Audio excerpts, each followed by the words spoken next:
Smiling face. च 11 किस me again. युग का प्रकोप। अब आगे। आरवी का दिल डर की वजह से धक धक कर रहा था। आज के बाद तुमने किसी दूसरे मर्द को अपने करीब भटकने भी दिया तो मुझसे बुरा कोई नहीं होगा, युग ने अलग ही अंदाज में कहा। आरवी ने धीरे से अपना सर हाँ हिला दिया। युग को ना कर सके इतनी हिम्मत नहीं थी आरवी में। कल उसने जो युग का भयानक रूप देखा, उसके बाद तो आरवी युग के खिलाफ जाने की हिम्मत भी नहीं कर सकती थी। अगर आज के बाद मैंने तुम्हारे आसपास किसी को देख लिया तो। युग ने अपनी बात अधूरी छोड़ दी। वह महज वार्निंग नहीं थी। युग की आंखों में एक ऐसी आग थी जो आरवी को ये बोल रही थी कि अगर दोबारा तुमने किसी को भी अपने नजदीक आने दिया तो तुम मेरा वह रूप देखोगी जो कल से भी बुरा होगा। आरवी कांपने लगी थी। युग ने आरवी को अपनी उंगलियों से छूते हुए फील किया। समझ गई ना तुम, युग ने तिरछा मुस्कुराते हुए कहा। आरवी ने धीरे से अपनी गर्दन हाँ में हिला दी। युग ने उसके होठों पर सॉफ्ट किस किया। युग ने उसे खुद से बिल्कुल चिपका लिया। उनके बीच जरा सा भी गैप नहीं था। आरवी के हाथ युग के सीने को दूर करने के लिए पुश करने लगे, लेकिन युग स्ट्रांग था। आरवी युग के सामने खरगोश लग रही थी।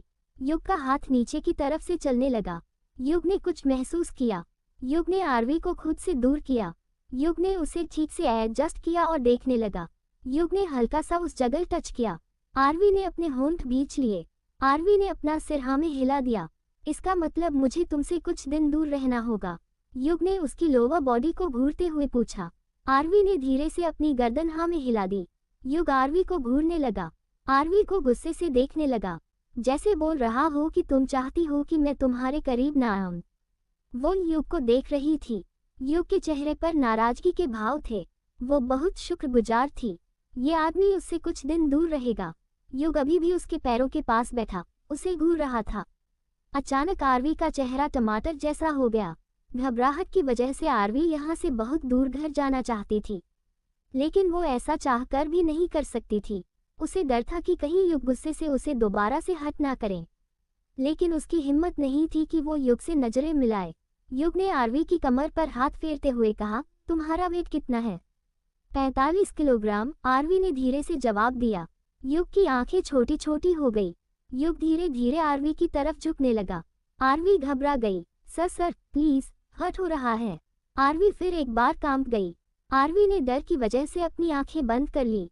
आरवी ने जब किसी प्रकार का दर्द महसूस नहीं किया तब उसने धीरे से अपनी आंखें खोली। युग एकदम उसके सामने था, इतना करीब कि उनके होंठ आपस में टकरा रहे थे। आरवी और ज्यादा डर गई। तभी उसके कानों में एक सर्द आवाज गई, किस मी? युग ने उसकी आंखों में देखते हुए कहा। आरवी की आंखें फैल गई। युग वापस से बैठ गया। आरवी उसे देख रही थी। उसने अपना सिर नीचे झुका लिया। रीटा की आंखों में घबराहट थी। किस मी? युग की गुस्से से भरी आवाज सुन आरवी ने अपना सर उठाकर देखा। युग गुस्से में लग रहा था। आरवी उसकी तरफ बढ़ने लगी। उसकी मुट्ठियां आपस में बंध गई थी। आरवी ने अपना हाथ युग के सीने पर रखा। धीरे धीरे उसकी मुट्ठियां खुल गई थी। आरवी युग के होठों की करीब बढ़ने लगी। उनके होठों के बीच सिर्फ 1 इंच का फासला था। आरवी के होंठ कांप रहे थे। आरवी ने अपनी आंखें कसकर बंद कर ली। विक्रांत के होठों को अपने होठों से छू लिया और एक झटके से पीछे हो गई, मानो उसने कितना बड़ा काम कर दिया हो। आरवी ने धीरे से अपनी आंखें खोली। युग उसे घूर रहा था। युग के हाथ उसकी कमर पर लिपट गए। युग ने उसे अपने ओर करीब कर लिया। इसे तुम किस कहती हो? युग ने आरवी को घूरते हुए पूछा। आरवी ने अपना सर हिला दिया। आरवी ने आज से पहले कभी किसी को किस नहीं किया था, तो उसके लिए ये भी बहुत बड़ी बात थी। लेकिन युग इससे नाखुश था, जो उसके चेहरे पर साफ साफ नजर आ रहा था। युग ने उसके लबों को पैशनेटली चूमते हुए कहा, इसे कहते हैं किस, समझी? आरवी गहरी गहरी सांस ले रही थी। आरवी ने अपना सिर हिला दिया। किस मी अगेन, युग ने कहा। आरवी ने वापस युग के होठों पर किस किया। वो उसे किस करने की कोशिश कर रही थी, लेकिन वो किस करने की बजाय उसे काटे जा रही थी। युग ने उसे और कसकर जकड़ लिया। युग का हाथ उसकी पीठ पर फिसल रहा था। आरवी ने अपना फेस दूर किया। वो लंबी सांस ले रही थी। युग ने आरवी को और कसकर जकड़ लिया। आरवी ने कोई हरकत नहीं की। उसे तो युग बिल्कुल समझ नहीं आ रहा था। ऐसा लग रहा था जैसे युग उसे खुद के अंदर ही दबोच लेगा। युग ने आरवी के गिले बालों को उसके कान के पीछे किया। वह उसे ध्यान से देखने लगा। आरवी के होठों के जस्ट नीचे एक छोटा सा तिल था, राइट साइड। आरवी की आंखें बड़ी बड़ी थी। उसके होंठ पतले, रंग गोरा। बहुत खूबसूरत हो तुम, युग ने आरवी के होठों के नीचे उस तिल को चूमते हुए कहा। बस थोड़ी सी पतली हो, युग ने फिर कहा। आरवी का चेहरा लाल हो गया। तुम्हारी बॉडी पर सिर्फ कुछ जगह ही मांस है, वो सिर्फ भरा है, वो भी ठीक से डेवलप नहीं। आरवी का चेहरा लाल हो गया। इतना बेशर्म है यह आदमी। आरवी ने अपना सर झुका लिया, लेकिन उसका चेहरा बिल्कुल टमाटर जैसा था। आरवी का हाथ युग के सीने पर था। वो महसूस कर रही थी कि युग काफी मजबूत था। युग ने आरवी की बैक पर हाथ फेरते हुए कहा, क्या तुम आगे स्टडी जारी रखना चाहती हो? युग ने पूछा। आरवी ने अपनी बड़ी बड़ी आंखों से उसकी तरफ देखा। आरवी ने अपनी गर्दन ना में हिला दी। हालांकि वो पढ़ना चाहती थी, लेकिन उसके पास पैसे नहीं थे। युग ने आगे कुछ नहीं कहा। युग ने आरवी को उठा लिया और रूम में वापस लेकर आ गया। उसने आरवी को बेड पर लिटा दिया। आरवी को पेट के बल लेटाया गया था। आरवी चुपचाप बैठी हुई थी। तभी उसे अपनी पीठ पर जलन महसूस हुई। सर जल रहा है। असल में युग उसकी पीठ पर कॉटन से डिटॉल अप्लाई कर रहा था। चुपचाप लेटी रहो, युग ने सर्द आवाज में कहा। आरवी ने अपना मुंह पिलो में छुपा लिया। पापा जल रहा है, आरवी ने आंख बंद किए हुए ही कहा। शायद वो खुद नहीं जानती थी कि उसने क्या कहा है। युग के हाथ रुक गए। उसकी भौहें सिकुड़ गई। उसके जबड़े कस गए। युग ने आरवी को एक झटके से पलट दिया। आरवी घबरा गई। युग ने उसका फेस पकड़ लिया। क्या कहा तुमने? युग गुर्राया। ककू कुछ नहीं सर, आरवी ने घबराते हुए कहा। ओ अच्छा, फिर तुम पापा किसे कह रही थी? युग ने गुस्से से पूछा। आरवी घबरा गई। वो गलती से मुंह से निकल गया सर, आरवी ने हकलाते हुए कहा। मैं तुम्हारा पापा हूँ, मैं तुम्हें पापा लगता हूँ? युग ने चिल्लाते हुए पूछा। आरवी ने अपनी गर्दन ना में हिला दी। नहीं सर, फिर कौन हूँ मैं तुम्हारा? युग ने उसके अंदर समाते हुए कहा। सर, आरवी ने ब्लैंकेट पर अपनी पकड़ कसते हुए कहा। युग का इशारा किस तरफ था, आरवी समझ गई। तुम जानती हो, हमारे बीच जो कुछ भी हुआ उसे क्या कहते हैं? युग ने आरवी के कान में कुछ फुसफुसाया। युग कोई मूवमेंट नहीं कर रहा था, वो बस उसके अंदर था। आरवी समझ रही थी कि युग किस चीज की बात कर रहा था। आरवी ने ना में से हिला दिया। युग के चेहरे पर तिरछी मुस्कान आ गई। युग ने हल्की सी मूवमेंट की। क्या महसूस किया? युग ने आरवी के लिबों को चूमते हुए कहा। आरवी ने अपने होठों को बाइट किया और धीरे से बुदबुदाई। युग ने थोड़ी और मूवमेंट की। मुझे कुछ सुना नहीं। आरवी अपने होंठ युग के कान के पास ले गई। सर मुझे तकलीफ हो रही है, आरवी बुदबुदाई। युग ने और थोड़ी मूवमेंट की। आरवी के नाखून युग के कंधों में धंस गए। वो जानती थी कि अब युग को कुछ सुनाई नहीं देगा। ऐसे ही दिन बीतते चले गए और महीने। युग आरवी को कॉल करके बुला लिया करता था जब उसे आरवी की जरूरत हुआ करती थी। आरवी अपने काम में बिजी थी। 1 महीने से ऊपर हो गया था, लेकिन युग ने उसे कॉल नहीं की थी। आरवी भी काफी शांत महसूस कर रही थी। उसे लगा कि युग उससे बोर चुका है, इसलिए वो खुश भी थी। वो अभी बार से निकली ही रही थी कि उसे युग की कॉल आई। आरवी हैरान हो गई। उसे सचमुच लगा था कि युग उससे बोर हो गया। आरवी ने कॉल पिक की। युग ने कुछ कहा। आरवी ने हूं में जवाब दिया। तभी उसके सामने एक कार आकर रुकी। आरवी उस कार में आकर बैठ गई। अब उसे इन सब की आदत हो गई थी। आरवी ने deep neck and backless dress डाली हुई थी। आज बार में कुछ स्पेशल था, इसकी वजह से उन्हें ये पहनने के लिए कहा गया था। आरवी अभी ठीक से बैठी भी नहीं थी कि किसी ने उसे अपनी तरफ खींच लिया। वो अब ये टच पहचान गई थी। युग उसे डीप किस कर रहा था। आरवी युग के उतावलेपन को महसूस कर रही थी। वो युग का इतना उतावलापन देखकर डर गई।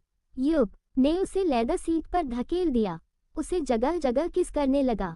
हालांकि कार में पार्टीशन लगा हुआ था, लेकिन फिर भी आरवी को शर्म आ रही थी। आरवी ने युग को दूर किया। युग की तरफ देखा। युग ना खुश लग रहा था। सर का कार में नहीं। तभी युग की नजर आरवी की ड्रेस पर गई। युग के जबड़े टाइट हो गए। ये क्या पहना है तुमने? युग ने गुस्से से पूछा। आरवी कांप गई। युग ने आरवी को अपनी तरफ खींचा। किसके लिए पहना है ये ड्रेस? युग ने चबाते हुए पूछा। आरवी घबरा गई। सर, कार रुक गई। युग कार से बाहर निकल गया। तभी उसके पीछे ही आरवी भी कार से बाहर आ गई। युग अपने विला के अंदर चला गया। आरवी भी उसके पीछे पीछे चली गई। उसका दिल चाहा वो वापस चली जाए, लेकिन ऐसा नहीं कर सकती थी। आरवी रूम में पहुंची तो रूम में कोई नहीं था। उसकी नज़र बाथरूम की तरफ गई। आरवी वहीं खड़ी हो गई। तभी आरवी का फोन रिंग करने लगा। आरवी ने कॉल पिक की। मैं आज नहीं आ सकती नरेश, मैं थोड़ी बिजी हूँ। अचानक ही थोड़ा जरूरी काम आ गया है, मैं कल आ जाऊंगी। Thank you so much Naresh. Aarvi के चेहरे पर छोटी सी स्माइल थी। आई ट्रस्ट यू नरेश, एक तुम ही तो हो जिस पर मैं ट्रस्ट कर सकती हूँ। यस, मैं कल जरूर आऊंगी। आरवी ने कुछ बातें करने के बाद कॉल डिस्कनेक्ट कर दी। आरवी ने अपना सर उठाया तो सामने युग था। वो 2 कदम पीछे हो गई। आरवी घबरा गई। युग काफी गुस्से में था। युग ने एक झटके से आरवी को वॉल से लगा दिया और उसे गुस्से से किस करने लगा। आरवी की सांस फूलने लगी। आरवी ने युग को हल्का धक्का दिया। युग के जबड़े टाइट हो गए। क्या बात है, बड़ी हिम्मत आ गई है तुम्हारे अंदर, युग ने गुस्से से मुस्कुराते हुए कहा। कोई दूसरा मिल गया क्या? युग ने आरवी के चेहरे पर अपनी उंगलियां घुमाते हुए कहा। या फिर तुम्हारा कोई दूसरा आशिक पैदा हो गया? युग की पकड़ उसके बालों पर कस गई। आरवी ने घबराते हुए कहा, ये आप क्या कह रहे हैं सर? आप गलत समझ रहे हैं सर। आरवी ने अपने बालों को छुड़ाने की कोशिश करते हुए कहा। युग गुस्से से हंसा। युग की पकड़ उसके बालों पर और ज्यादा कस गई। आह! आरवी ने युग की आंखों में देखा। उसे समझ नहीं आ रहा था कि युग इतना गुस्सा क्यों था। डर की वजह से उसका दिल जोर जोर से धड़क रहा था। किससे मिलने जा रही थी तुम? आज तो तुम बहुत हसीन लग रही हो। किसके लिए इतना तैयार हुई थी? युग ने चबाते हुए कहा। लेकिन अफसोस में आ गया, ऐसा ही है ना? युग गुर्राया। ऐसा कुछ नहीं है सर, आप गलत समझ रहे हैं, आरवी ने डरते हुए कहा। युग ने अपने दांत पीस लिए। युग ने जोर से उसकी नेक पर बाइट की। वैसे आज का प्लान था तुम्हारा, जो तुम इतना सच सवर कर जा रही थी, युग गुर्राया। युग ने गुस्से से एक झटके से आरवी को घुमा दिया। आरवी का फेस वॉल से लगा हुआ था। युग की नज़र उसके बैक पर गई, जो लगभग कमर तक दिख रही थी। युग की आंखें पीनी हो गई। आरवी सहम गई। वो आज फिर कांप रही थी। युग बाइट कर रहा था। सर, मुझे तकलीफ हो रही है। युग ने एक झटके से उसे घुमाया और आरवी को चूमने लगा। आरवी की बॉडी से उसके बचे कुचे कपड़े भी अलग हो गए थे। युग ने उन्हें आरवी ने अपनी बाहें उसकी नेक के आजू बाजू लपेट दी। आह! आरवी ने कसकर अपनी आंखें बंद कर ली। उसे तकलीफ हो रही थी, लेकिन उसकी पलकें गीली हो गई। कमरे में आरवी की सिसकियां गूंजने लगी। उसके नाखून युग की नेक को खरोचने लगे। Sir please, it's hurting, Aarvi ने मना करते हुए कहा।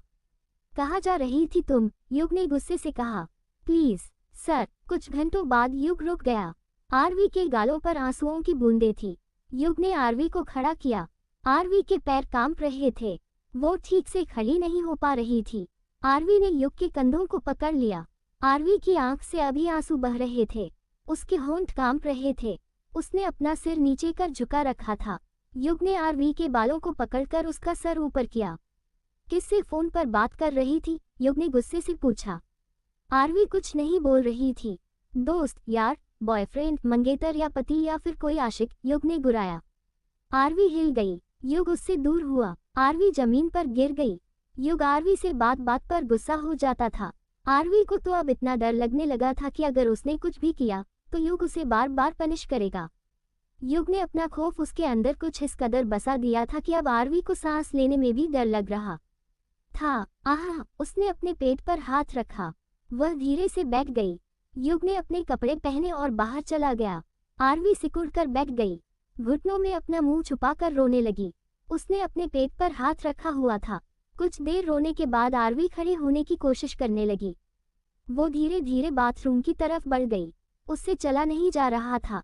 युग तो गुस्से में वहां से चला गया था, लेकिन आरवी को अभी तक उसकी प्रेजेंस फील हो रही थी। CH 12 possessiveness, passionate night. अब आगे। आरवी लड़खड़ाते हुए बाथरूम में गई और शॉवर के नीचे खड़ी हो गई। उसके ऊपर शॉवर का पानी गिर रहा था। वो अभी भी कांप रही थी। युग का गुस्सा बहुत भयानक था। उसे युग के गुस्से से बहुत डर लगता था। आरवी ने खुद को मिरर में देखा। उसका काजल फैल गया था। उसके होठों की लिपस्टिक भी फैल गई थी। उसके होठों पर कट का निशान था। यही तेरी किस्मत है आरवी, आज तो किसी की सब्स्टिट्यूट बन चुकी है। आरवी कड़वाहट से मुस्कुराई। उसकी आंखें भर गई। आरवी रूम में वापस आ गई। आरवी ने टॉवल लपेटा हुआ था। आरवी ने अपने फटे हुए कपड़ों की तरफ देखा। वो अब क्या पहने? क्या वो रात भर ऐसे ही रहेगी? तभी उसकी नज़र रूम में मौजूद उस अलमीरा पर गई। आरवी ने मन में सोचा, अगर उसने विदाउट परमिशन अलमीरा को टच किया तो कहीं युग गुस्सा ना हो जाए। आरवी ने हिम्मत करके अलमीरा खोली। उसने उसमें से सिर्फ एक शर्ट निकाली और उसे पहनने लगी। वो शर्ट आरवी के घुटनों तक आ रही थी। वो व्हाइट शर्ट में आरवी छुप गई थी। युग काफी ज्यादा लंबा था। आरवी आकर बेड पर लेट गई। ऐसा लग रहा था कि युग रूप में वापस नहीं आने वाला था। आरवी लेट गई। रात के 2 बजे बज रहे थे। वो घर भी नहीं जा सकती थी। आरवी ने अपनी आंखें बंद की। उसके पलकें गीली हो गई। आरवी ने लाइट्स बंद की। उसे अंधेरा पसंद था, शायद इस वजह से क्योंकि उसकी जिंदगी में अंधेरा ही अंधेरा था। उसकी आदत हो गई थी। आरवी की पलकें आंसुओं से भीग गई। उसकी जिंदगी क्या से क्या बन गई थी। आरवी थकान की वजह सो गई। उसको गहरी नींद आ गई। कुछ समय बाद उस रूम का डोर ओपन हुआ और युग अंदर आया। वो नशे में लग रहा था। युग लड़खड़ा रहा था। उस रूम में अंधेरा था। युग अपने बैग के पास आ गया और सीधा बेड पर गिर गया। युग ने कुछ सॉफ्ट महसूस किया। युग ने उस चीज को बिल्कुल खुद से चिपका लिया। उसे जानी पहचानी खुशबू आ रही थी। युग आरवी के फेस को अपने हाथों से सहलाने लगा। तुम यहाँ नहीं हो, मैं फिर भी तुम्हें महसूस कर रहा हूँ, युग ने फुसफुसाते हुए कहा। युग ने आरवी के माथे को चूम लिया। ओ आरवी, आरवी, तुम्हारी लत लग गई है मुझे, युग फुसफुसाया। आरवी गहरी नींद में सो रही थी। उसे युग के शब्द सुनाई नहीं दे रहे थे। युग आरवी के होठों को चूमने लगा। कभी कभी तो दिल करता है कि तुम्हें खा जाऊं, युग नशे में ये सब बोल रहा था। युग आरवी की शर्ट के बटन खोलने लगा। हर समय, हर घड़ी तुम्हें अपना बनाने की तलब सी होती है। पता नहीं तुमने क्या कर दिया है, युग बच्चों की जैसे बिहेव कर रहा था। आरवी आरवी आरवी, युग लगातार आरवी का नाम बड़बड़ा रहा था। आरवी चलो शादी कर लेते हैं, युग फुसफुसाया। लेकिन आरवी वो गहरी नींद में सो रही थी और शायद युग भी नहीं जानता था कि वो क्या बोल रहा था। तुम मेरी परमिशन के बिना कैसे जा सकती हो, मैं तुम्हें पनिश करूंगा, युग बुदबुदाया। युग आरवी के होठों को काटने लगा। आरवी की नींद धीरे धीरे खुल गई। आरवी हड़बड़ा गई। आरवी ने युग को धक्का दिया, लेकिन दूसरे ही पल युग ने उसके हाथों को बेड पर ब्लॉक कर दिया। यही अदा मुझे तुम्हारी पसंद नहीं, युग ने आरवी के कान में कहा। आरवी को महसूस हुआ युग नशे में था, क्योंकि उसके मुंह से अल्कोहल की स्मेल आ रही थी। युग आरवी की नेक को चूमने लगा। आरवी ने खुद को ढीला छोड़ दिया। वह युग को नहीं रोक सकती थी। युग ने उसकी शर्ट उतार दी। उसके बदन पर जगह जगह किस करने लगा। युग ने आरवी की बॉडी को देखते हुए कहा, वैसे अब तुम्हारी बॉडी डेवलप हो गई, युग ने आरवी के उभारों को चूमते हुए कहा। ये सब आपका ही किया धरा है, सर, आरवी ने मन ही मन कहा। युग धीरे धीरे नीचे की तरफ बढ़ने लगा। आरवी ने कसकर ब्लैंकेट अपनी मुट्ठी में भर लिया। युग ने उसकी कमर पकड़ ली। आरवी की शर्ट युग ने फर्श पर फेंक दी। युग ने आरवी की नेवल पर किस की। वह एक झटके से आरवी के अंदर समा गया। आरवी ने अपना होंठ दांतों के नीचे दबा लिया।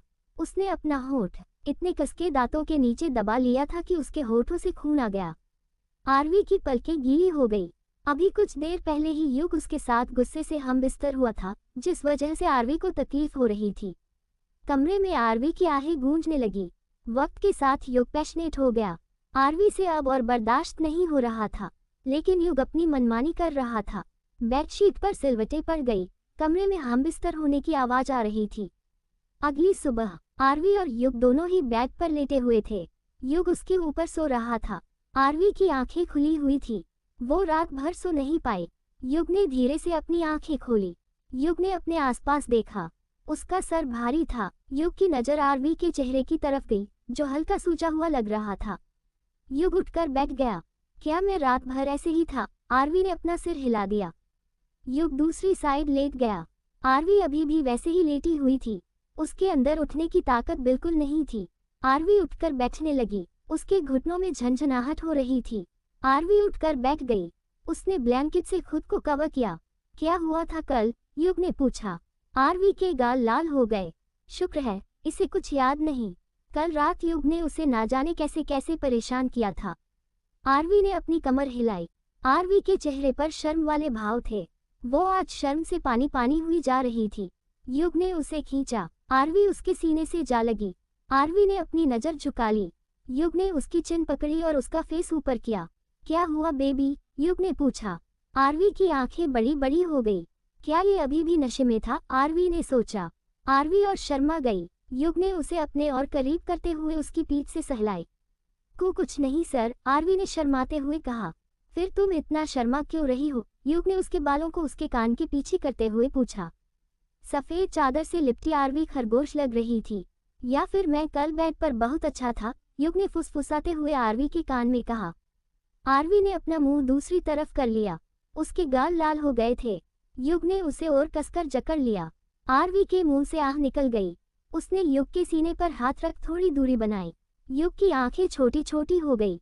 युग ने ब्लैंकेट खींचा और आरवी को अपने नीचे दबोच लिया। दोनों ब्लैंकेट के अंदर थे। जरा सा भी गैप नहीं था। आरवी घबरा गई। युग का हाथ नीचे की तरफ से चलने लगा। तभी आरवी ने उसका हाथ पकड़ लिया। युग ने उसे घूरा। सर वहाँ आरवी को शर्म आ रही थी। आरवी धीरे धीरे युग के कान में कुछ फुसफुसाए। युग के चेहरे पर नोटी स्माइल आ गई। युग उठकर बैठ गया। युग ने आरवी को अपनी गोद में बैठा लिया। पहले बताया चाहिए था ना तुम्हें, युग ने उसके माथे को चूमते हुए कहा। वो सर, आप सुनते ही नहीं, आरवी के मन में चल रहा था। आप बहरे जो हैं, जाहिर तौर पर वो युग को ये बोल नहीं सकती थी। कुछ समय बाद दोनों ने शॉवर ले लिया था। आरवी अभी भी टॉवल पहने ही खड़ी थी। वो कपड़े को अरेंज कैसे करें, यही सोच रही थी। युग अपनी पैंट पहन रहा था। तभी उसकी नज़र आरवी पर गई, जो अभी भी वैसे ही खड़ी थी। क्या हुआ तुम्हें, ऐसे क्यों खड़ी हो, युग ने पूछा। सर मेरे पास कपड़े नहीं है, आरवी ने धीरे से जवाब दिया। युग को कुछ याद आया कि उसने ही तो कल उसके कपड़े फाड़ दिए थे। वो कपड़े घटिया थे। उसने अपना फ़ोन उठाया, उस पर कुछ टाइप किया और फ़ोन काट कर बेड पर फेंक दिया। उसने आरवी को अपनी तरफ आने का इशारा किया। आरवी धीरे धीरे कदमों से उसकी तरफ आ गई। जी सर, आरवी ने धीरे से कहा। देख क्या रही हो, शर्ट के बटन बंद करो, युग ने कहा। आरवी ने अपना हाथ बढ़ाया और बटन बंद करने लगी। युग की नज़र तो आरवी की क्लीवेज पर थी। आरवी इस बात से अनजान उसकी शर्ट के बटन लगाने में बिजी थी।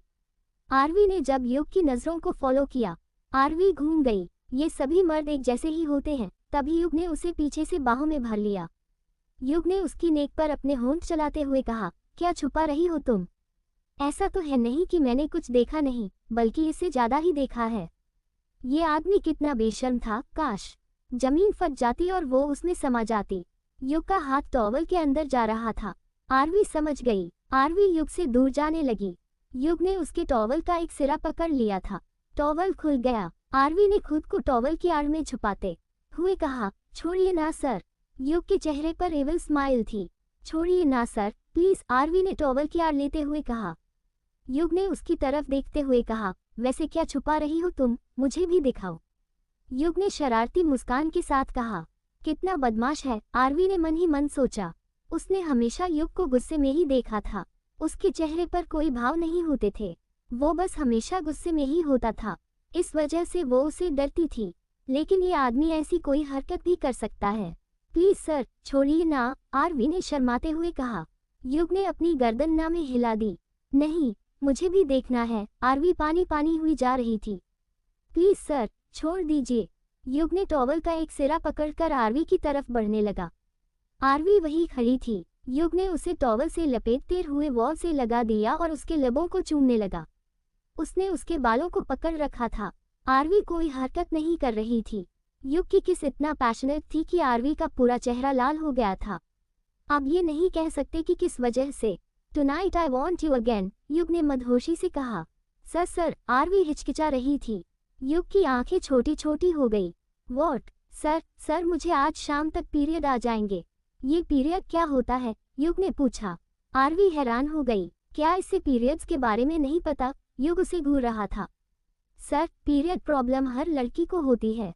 इसमें ब्लीडिंग होती है, वो भी हमारे उस प्राइवेट पार्ट में से। ये एक नेचुरल प्रोसेस है। हर लड़की की जिंदगी में ये दिन आता है। 13 से 45 साल तक ये रहता है, आरवी ने आसान शब्दों में युग को समझाते हुए कहा।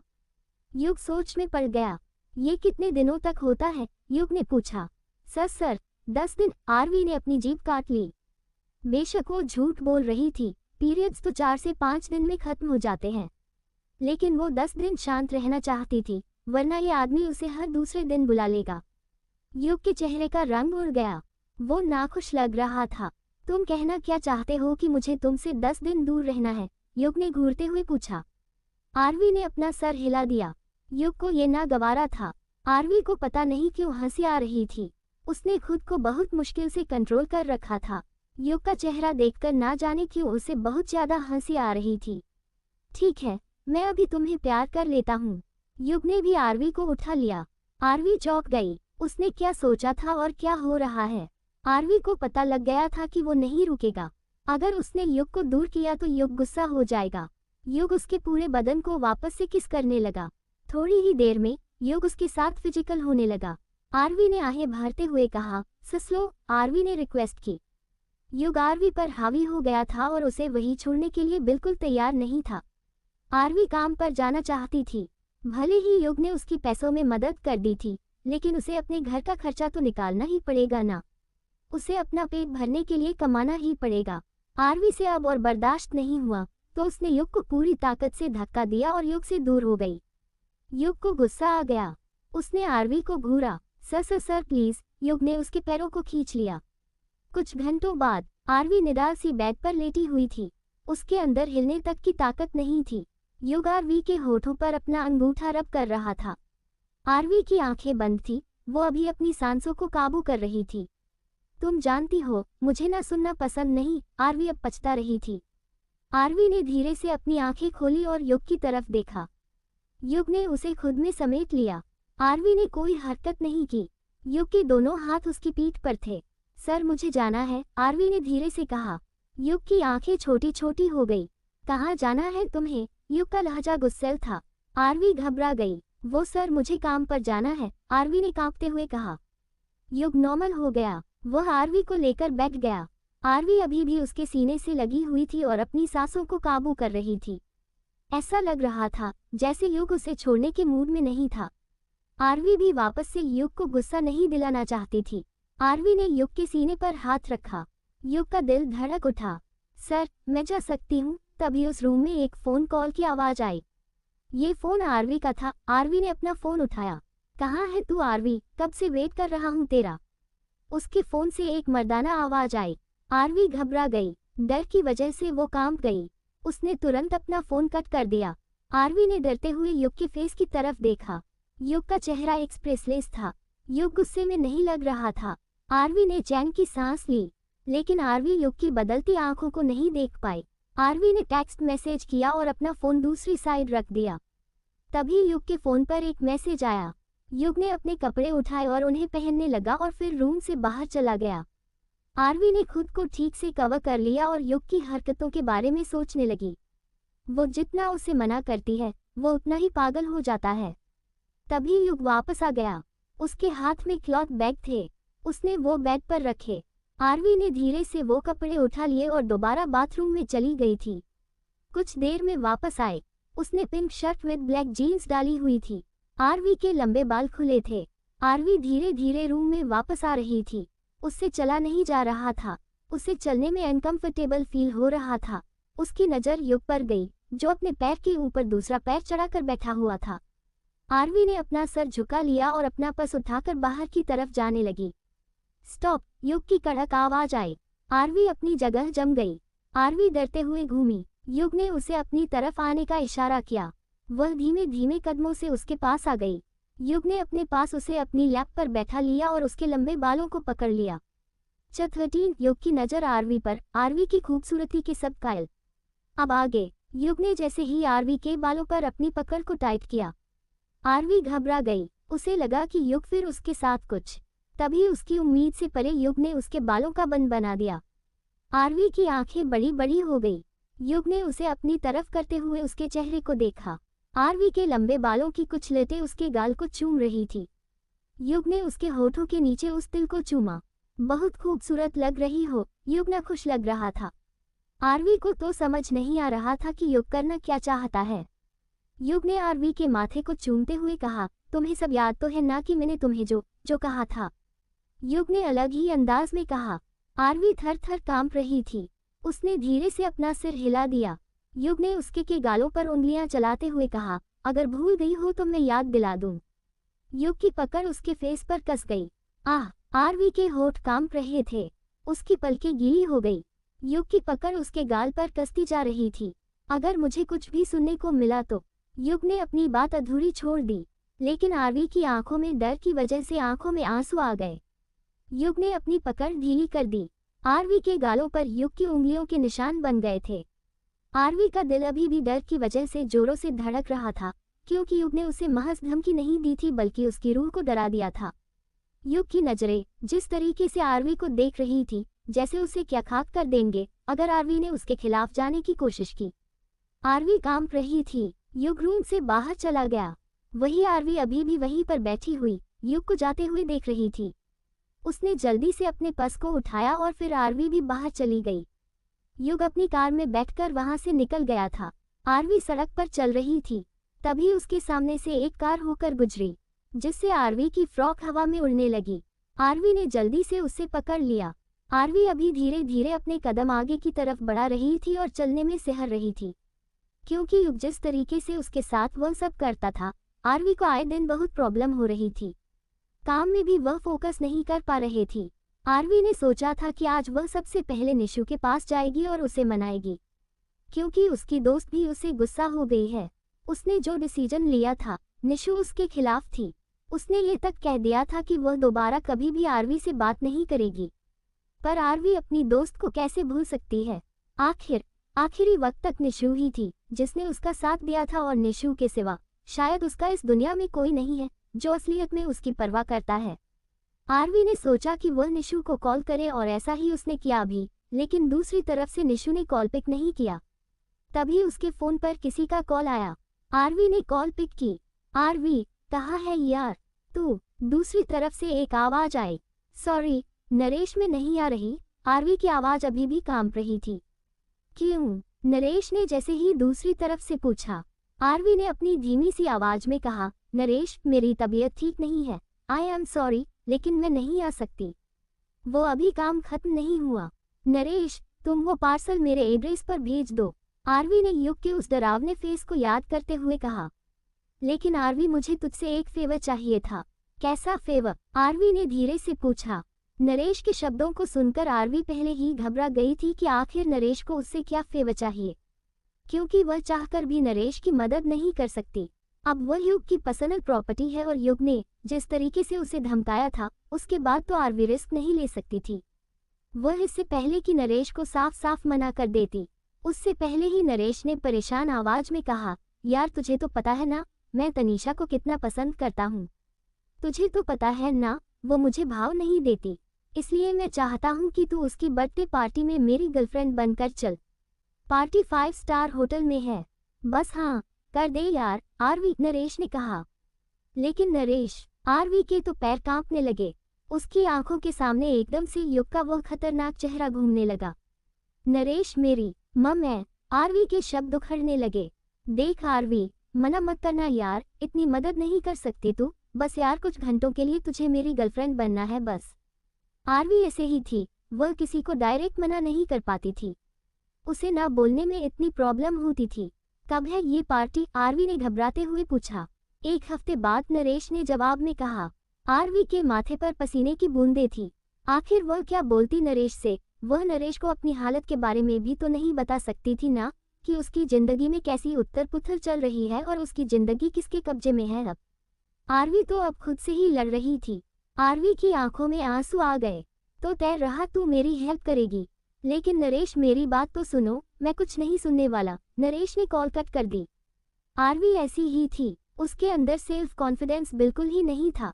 वो तो ठीक से किसी को जवाब भी देना नहीं जानती थी और ना ही किसी की बात टालना जानती थी। उसे जो भी कहता वो उसे चुपचाप कर लिया करती थी। लेकिन आरवी यह नहीं जानती थी कि कोई तो है जो उसे देख रहा था। करीबन 15 मिनट से जब से आरवी किसी को कॉल कर रही थी, किसी से फोन पर बात कर रही थी, उसकी आंखों से निकलते हुए वह आंसू भी एक दूर खड़ी कार में बैठा एक शख्स विंडो से देख रहा था। उस शख्स की आंखें इतनी तेज थी, उस शख्स की आंखें इतनी तीखी थी कि वो आरवी की जान लेना चाहती थी। उस शख्स की पकड़ कार के डोर पर इतनी टाइट थी कि जैसे वह डोर ही टूट जाएगा। अंदर बैठा ड्राइवर भी कांप रहा था कि उसका बॉस इतने गुस्से में आखिर क्यों है। आरवी ने एक ऑटो लिया, फिर वह होटल निकल गई जहां पर वह काम करती थी। आरवी ऑटो से नीचे उतरी और उसने ऑटो वालों को अपने पर्स से पैसे निकाल कर दिया।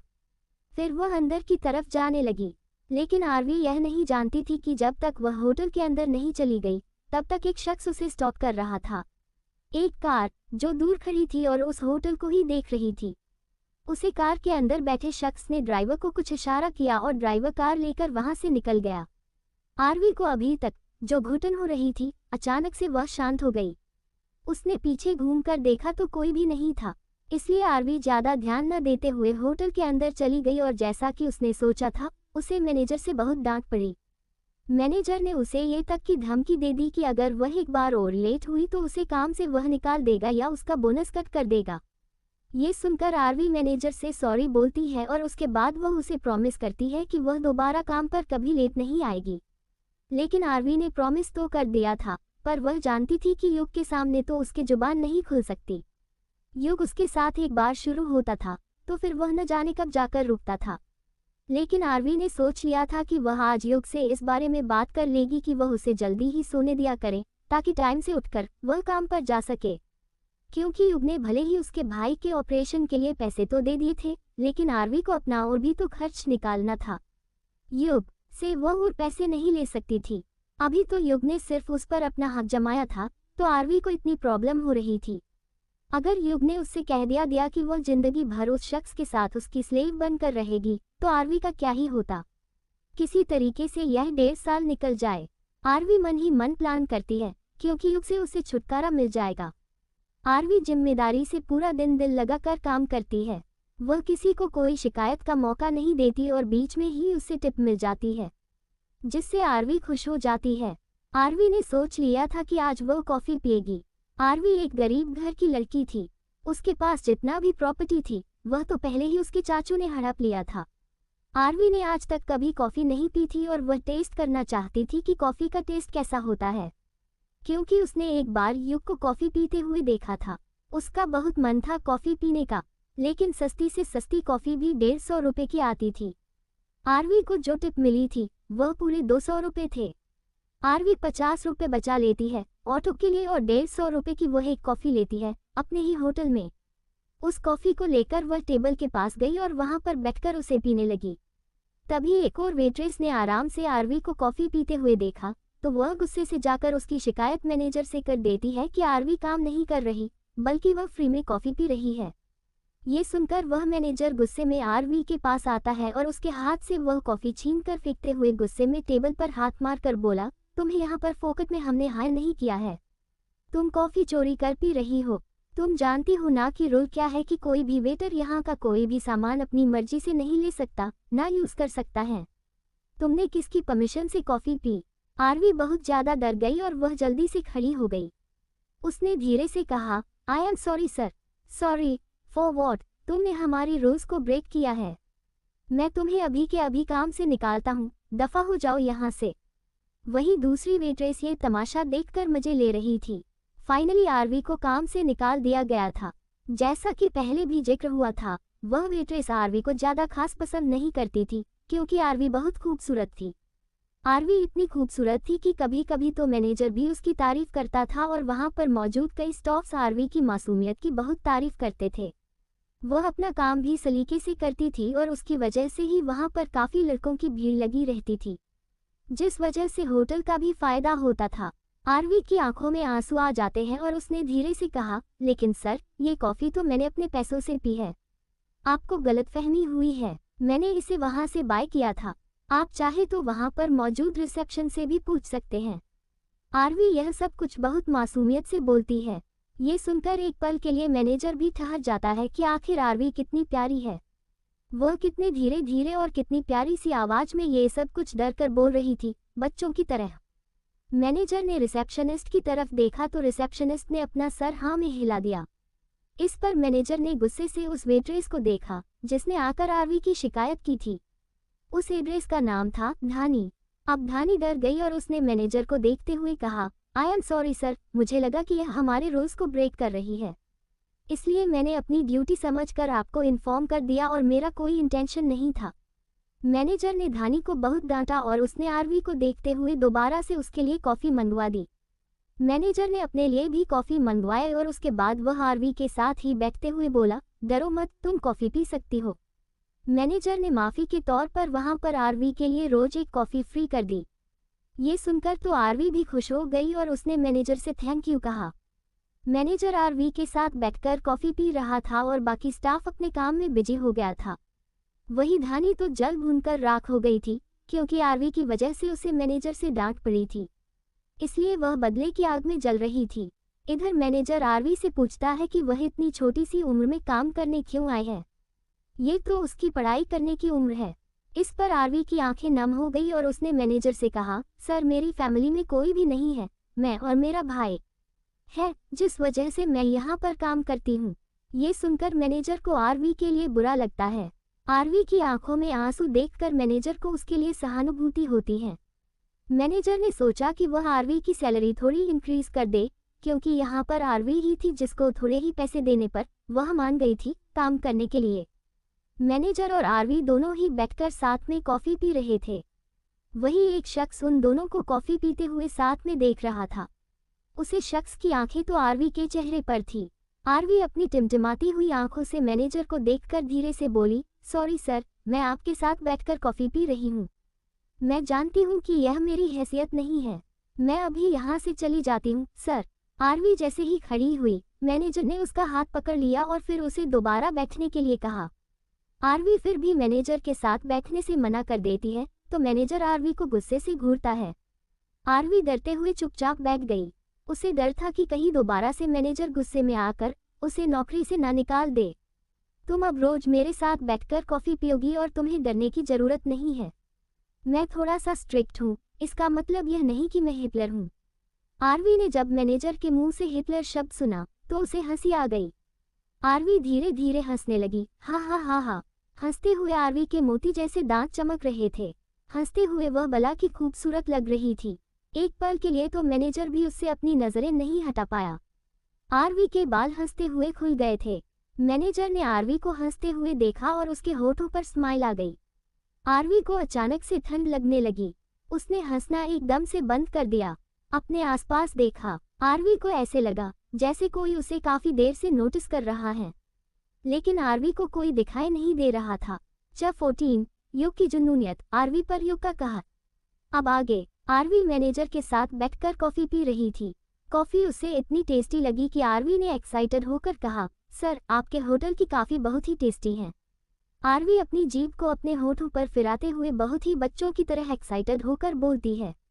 ये देखकर मैनेजर ने आरवी से कहा, अगर तुम चाहो तो एक और पी सकती हो। इस पर आरवी ने जल्दी से कहा, नो सर, मैं आप कल ही पीऊंगी।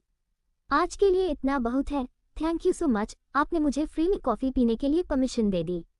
आरवी रिस्पेक्टिवली मैनेजर को देखकर अपनी क्यूट वॉइस में बोली। मैनेजर ने आरवी के चेहरे को देखते हुए कहा, ओके। आरवी की ड्यूटी का टाइम हो गया था, इसलिए वह मैनेजर को देखकर वहां से उसे बाय कर चली गई। आरवी को अब बाहर जाना था, इसलिए वह ऑटो लेती है और फिर वहां से निकलकर चली गई। आरवी जब बार पहुंचती है तो रात हो चुकी थी। मैनेजर ने आरवी को देखा और उसके लेट आने पर उसने सवाल बिल्कुल भी नहीं किया, क्योंकि अब आरवी मिस्टर भारद्वाज की पर्सनल प्रॉपर्टी थी और उस दिन मिस्टर भारद्वाज ने रमन के साथ जो किया था, उसके बाद तो मैनेजर की हिम्मत ही नहीं थी आरवी को कुछ भी बोल देने की। आरवी चुपचाप जाकर अपना काम करना स्टार्ट कर देती है। मैनेजर अब उसे छोटे कपड़े पहनने के लिए नहीं बोलता था। आरवी तो जानती थी ना यहाँ का रोल, इसलिए वह रेगुलर की तरह छोटे कपड़े पहनकर ड्रिंक सर्व कर रही थी। उसने आज नोटिस किया कि रमन नहीं था। ये देखकर उसने चैन की सांस ली। उस दिन रमन जिस तरीके से उसके साथ बदतमीजी कर रहा था, आरवी बहुत ज्यादा डर गई थी। अगर सही वक्त पर युग आकर उसे नहीं बचाता तो रमन उस दिन उसके साथ जरूर जबरदस्ती करता और वह कमजोर सी उससे बच भी नहीं पाती। यही सोचते हुए आरवी वहां पर एक आदमी की ड्रिंक के अंदर बहुत ज्यादा ड्रिंक डाल देती है कि वह ओवरलोड होकर ड्रिंक टेबल पर फैल गई, जिस पर उस आदमी ने गुस्सा होकर आरवी को देखा। लेकिन आरवी का चेहरा देखते ही उसने अपनी नजरें नीचे कर ली और आरवी से कुछ भी नहीं कहा। आरवी बहुत डर गई थी, इसलिए उसने जल्दी से कहा, आई एम सॉरी सर, मैं इसे अभी साफ कर देती हूँ। इस पर उस आदमी ने आरवी को देखा तो पर कुछ कहा नहीं। उसकी नजरें नहीं मिल रही थी आरवी से। आरवी भी यह नोटिस कर रही थी कि यह आदमी उससे नजरें चुरा रहा है। बल्कि यही नहीं, हर आदमी उससे अब नजरें चुराने लगा है। कोई भी उसकी तरफ अब नहीं देखता। जिस तरीके से पहले सब उसे नोचने की निगाहों से देखते थे, ऐसा लगता था कि मौका देखते ही वह उसका शिकार करने लगेंगे, पर अब ऐसा था कि उनकी आंखों में डर था। शायद उस दिन जो हुआ उसके बाद से सभी आरवी से डरने लगे थे। आरवी को सबक बिहेवियर थोड़ा अजीब तो लगा, लेकिन उसने इतना ज्यादा गौर नहीं किया। अच्छा ही था कि कोई उसे ना देखे और वह चुपचाप अपना काम करे और पैसे लेकर यहाँ से चली जाया करे। अभी तक आरवी को युग का मैसेज नहीं आया था, इस वजह से शायद आज उसे युग के पास न जाना पड़े। वह निशु से मिलने जा सकती है, ये सोचकर वह थोड़ा खुश होने लगी और एक्साइटेड होकर अपना काम करने लगी। वहाँ पर डांस हो रहा था, बार गर्ल्स डांस कर रही थी। आरवी का काम वहाँ पर सिर्फ लोगों को ड्रिंक सर्व करने का ही रह गया था। मैनेजर आरवी को देखते हुए यही सोच रहा था कि आखिर उस लड़की में ऐसा ही क्या था कि मिस्टर भारद्वाज ने सिर्फ इसे ही चुना। इसके लिए मिस्टर भारद्वाज ने रमन का क्या हाल किया था, ये सब उसने अपनी आंखों से देखा था। रमन हॉस्पिटल में एडमिट था और उसे होश नहीं आया था अभी तक। अगर उसे होश आ भी गया और वह बच गया तो मिस्टर भारद्वाज उसे वैसे भी जीने नहीं देंगे। मैनेजर ने आरवी से उसी दिन कान पकड़ लिए थे कि वह इस लड़की से दूर ही रहेगा और ना ही उसे काम छोड़ने के लिए कहेगा और ना ही काम करने के लिए फोर्स करेगा। वरना अगर मिस्टर भारद्वाज को पता चल गया कि उसने आरवी को जरा भी तकलीफ दी है तो मिस्टर भारद्वाज उसके साथ न जाने क्या ही कर देंगे। कहीं वो उसका एक पैर न काट दे और कहीं उसकी सारी उंगलियां ही ना कट कर दे। यह इमेजिन कर ही में मैनेजर की रूह कांप गई। उसने गहरी सांस छोड़कर आरवी से नजरें हटाई, लेकिन कहीं ना कहीं उसके अंदर लालच भी था कि वह आरवी का यूज कर सकता है। मिस्टर भारद्वाज ने अगर उसके बार में अपना हाथ रख दिया तो ये बार न जाने कहां से कहां तक पहुंच जाएगा, और कहते हैं ना कि अगर शख्स लालच में हो तो वह अंधा हो जाता है। आरवी मैनेजर के पास आई। अभी रात के 11 ही बजे थे। उसने मैनेजर से रिक्वेस्ट करते हुए कहा, सर क्या मैं आज जल्दी घर जा सकती हूँ? इस पर मैनेजर ने एक नज़र घूरकर उसे देखा। वह उस पर जोर से चिल्लाना चाहता था कि तुम्हें आए हुए अभी ठीक से 5 घंटे भी नहीं हुए और तुम आज यहाँ से जाना चाहती हो। मैं तुम्हारी सैलरी कट कर दूंगा। पर मैनेजर आरवी पर नहीं चिल्लाता है। वह धीरे से बोला, ओके। आरवी भी हैरान हो गई, क्योंकि वह तो मैनेजर का रिएक्शन देखकर सोच रही थी कि उसे बहुत तेज डांट पड़ने वाली है, लेकिन इससे परे उसे तो यहाँ से जाने की परमिशन मिल गई। आरवी बहुत एक्साइटेड थी और वह जल्दी से जाकर अपना ड्रेस चेंज करती है और फिर सीधा यहाँ से वह ऑटो लेकर अपनी चॉल के लिए निकल गई। आज वह अपनी दोस्त के साथ थोड़ा सा वक्त बिताकर उसे मनाना चाहती थी। आरवी जब चोल पहुंची, उसे 3 दिन हो गए थे कि वह चोल नहीं आई थी। आरवी ने जब रूम के अंदर देखा तो निशु आ चुकी थी और निशु ने खाना भी बना लिया था। आरवी ने आकर निशु को पीछे से हक करते हुए कहा, निशु। निशु ने जैसे ही आरवी की आवाज़ सुनी, उसने गुस्से से कहा, तू यहाँ क्या करने आए है? तेरा यहाँ पर अब कुछ भी नहीं है, चली जा यहाँ से। निशु की गुस्से भरी आवाज़ सुनकर आरवी की आंखों में आंसू आ गए और उसने इमोशनल होकर कहा, अब इतना भी क्या गुस्सा? तूने ये तो नहीं समझ लिया कि मैं मर चुकी हूँ? मरी नहीं है, लेकिन जल्दी मर जाएगी। तूने जो फैसला किया है ना, उसके बाद मैं उम्मीद भी नहीं कर सकती हूँ कि तू कब तक जिंदा रहेगी। मेरे पास कोई और रास्ता नहीं था, इसलिए मैंने ऐसा किया। इसका मतलब यह नहीं है कि मुझे अपनी जिंदगी से प्यार नहीं है या मुझे तेरी परवाह नहीं है। मुझे माफ कर दे, अब जो होना था हो चुका। और मैं तुझे खुशखबरी भी देना चाहती हूँ कि मेरा भाई के ऑपरेशन के लिए डॉक्टर ने बाहर से टीम मंगवाई है और उन्होंने कहा कि 50% चांसेस है कि अब मेरा भाई ठीक हो सकता है। ये सुनकर निशु के होठों पर स्माइल आ गई, लेकिन फिर भी वह अपना गुस्सा जाहिर रखते हुए बोली, अब इतनी बड़ी कीमत चुकाई है तूने तो उसका ठीक होना लाजमी है। निशु, तू इतना रूड बिहेव क्यों कर रही है यार? एक बार मेरी तरफ देखा तो ले। अब इतना भी क्या गुस्सा? जो होना था हो चुका है। मैं देख तेरे लिए क्या लेकर आई हूँ। सी। निशा ने नजर घुमाकर देखा तो आरवी के हाथ में भेलपुरी थी, जो निशी को इतनी पसंद थी कि जिसे देखते ही निशु आरवी के हाथ से वह भेलपुरी ले ली और आरवी को घूरते हुए बोली, क्या करने आई है यहाँ पर? तुझसे मिलने आई हूँ और मुझे तेरे साथ डिनर भी करना है। बहुत जोरों से भूख लगी हुई है। आरवी नीचे बैठ गई फर्श पर, क्योंकि वहाँ चेयर नहीं थी। आरवी और निशु दोनों मिलकर उस भेलपुरी को खत्म करती हैं, जिससे उन दोनों का ही पेट भर जाता है। आरवी और निशु दोनों फर्श पर ही लेटकर बातें कर रहे थे। तभी अचानक से निशु की नज़र आरवी की क्लीवेज पर चली गई, क्योंकि उसका कपड़ा थोड़ा नीचे हो गया था। जब उसने वहां पर निशान देखा तो निशु ने कहा, कैसे रहे तेरे ये 3 दिन, और साथ में तुझे सोने तो नहीं दिया होगा ना? ये सुनकर आरवी ने निशु को देखते हुए धीरे से कहा, इस बारे में बात नहीं करना चाहती मैं। तेरी आंखों में आंसू क्यों आ रहे हैं? फिर अगर सब कुछ नॉर्मल होता तो फिर यहाँ पर नहीं आती तू? मैं जानती हूँ कि तूने जो इतना बड़ा कदम उठाया है वह सिर्फ और सिर्फ अपने भाई के लिए किया, खुद के बारे में एक बार भी नहीं सोचा। तुझे अब वहाँ दोबारा जाने की जरूरत नहीं है, तू हमेशा के लिए आए हैं ना? नीशू ने आरवी से सवाल किया तो आरवी ने अपने होंठ भींचते हुए कहा, पूरे हुए कहा, मैंने उनके साथ 1.5 साल का कॉन्ट्रैक्ट किया है। ये सुनते ही निशु हैरान हो गई और उसने उठकर बैठते हुए गुस्से से कहा, आर यू मेड, तूने वह कॉन्ट्रैक्ट पेपर साइन कर दिया? उनमें आखिर ऐसा क्या लिखा हुआ था? आरवी की आंखों में आंसू आ गए। उसने निशु को बताया कि उस कॉन्ट्रैक्ट पेपर में क्या लिखा हुआ था। ये सुनकर ही निशु की भी आंखों में आंसू आ गए और उसने आरवी को हक करते हुए कहा, तूने ये क्या कर दिया? 1.5 साल तक तू उसे आदमी की। आगे निशु के अंदर हिम्मत नहीं थी बोलने की। आरवी ने निशु को कसकर पकड़ लिया और फूट फूट कर रोते हुए बोली, मैं क्या करती निशु, मेरे पास और कोई चारा नहीं बचा था। अगर मैंने उस दिन अपने कदम पीछे ले लिए होते तो शायद मैं आज रिग्रेट कर रही होती, अपने भाई को खो चुकी होती। मैंने जो किया मुझे उसका बिल्कुल भी पछतावा नहीं है। वह आदमी कितना डेंजरस है, उसने तेरी बॉडी का क्या हाल बना दिया है। अपनी आंखें देख, ऐसा लगा रहा है जैसे 3 दिन से सोई नहीं है तू। हाँ, मुझे बहुत नींद आ रही है, इसलिए तो मैं तेरे पास आई हूँ और आज उन्होंने मुझे कॉल कर बुलाया भी नहीं है, इसलिए मैं चैन से सो सकती हूँ। ये सुनकर निशु आरवी के बालों में हाथ फेरते हुए बोली, तू कितना डरती है उसे आदमी से। तेरी किस्मत भी कैसी है आरवी, जहाँ से तुझे दूर रहना चाहिए तुझे वहीं पर धकेल दिया गया और मैं भी तुझे नहीं बचा पाई। मुझे माफ कर दे, निशु ने अपनी आंखों में आंसू लिए कहा। आरवी ने धीरे से कहा, इसमें तुम्हारी कोई गलती नहीं है निशु, तुम जब जितनी मेरी मदद कर सकती थी तुमने की, अब यह मेरी तकदीर और मेरी ही जिंदगी है। मैंने 1.5 साल का कॉन्ट्रैक्ट किया है और 1.5 साल बाद में उस आदमी से फ्री हो जाऊंगी। आई होप ये 1.5 साल किसी तरीके से सही से निकल जाए और तू सेफ रहे। वह तुझे ज्यादा टॉर्चर तो नहीं करता ना? ये सुनकर आरवी को याद आ जाता है कि युग ने अभी 2 दिन पहले ही उसके साथ क्या किया था।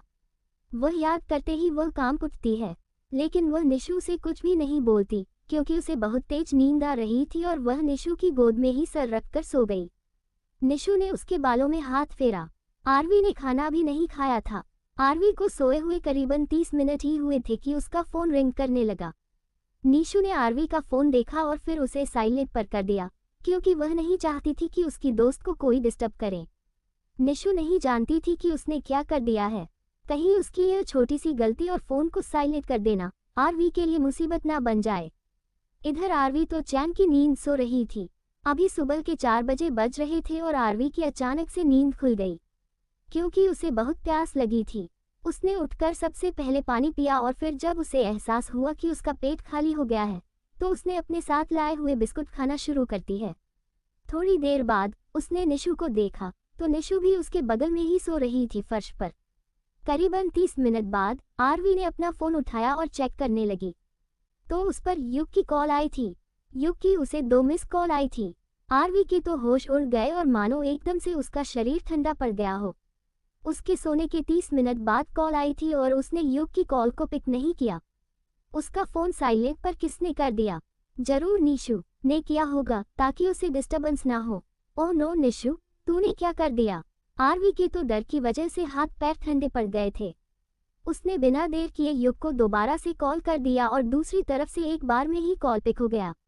आरवी कुछ पल के लिए तो ब्लैक हो गई थी कि आखिर वह बोल क्या।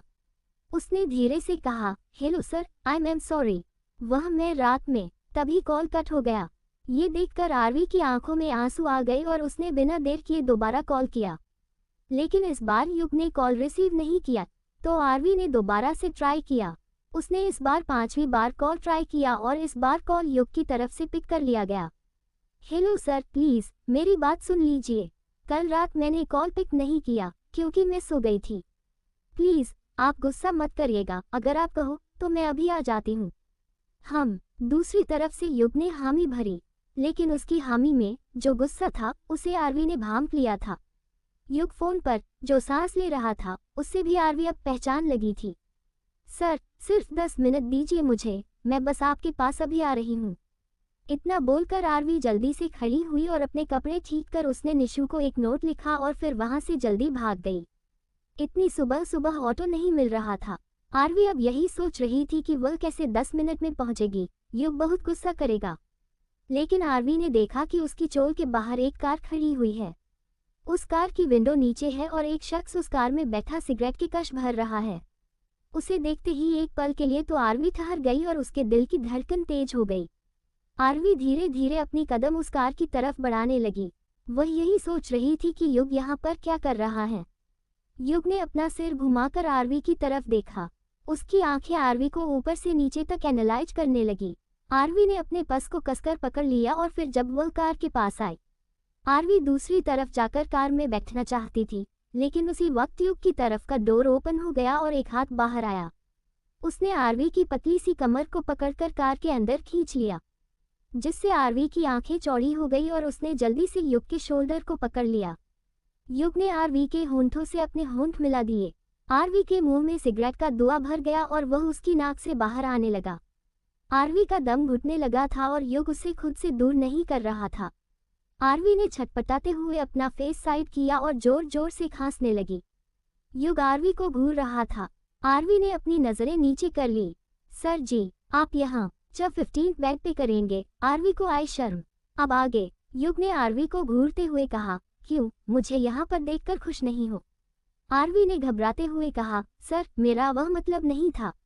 लेकिन सुबह सुबह आप यहाँ पर क्या कर रहे थे? युग ने आरवी को घूरते हुए कहा, अब तुम मुझे क्वेश्चंस करोगी और चाहती हो कि मैं तुम्हें जवाब दूं? तुम्हारी इतनी हिम्मत। इस पर आरवी घबरा गई। उसने सर नीचे कर लिया और बोली, सॉरी सर, मेरा वो मतलब नहीं था। मैं आपसे क्वेश्चन नहीं पूछ रही थी।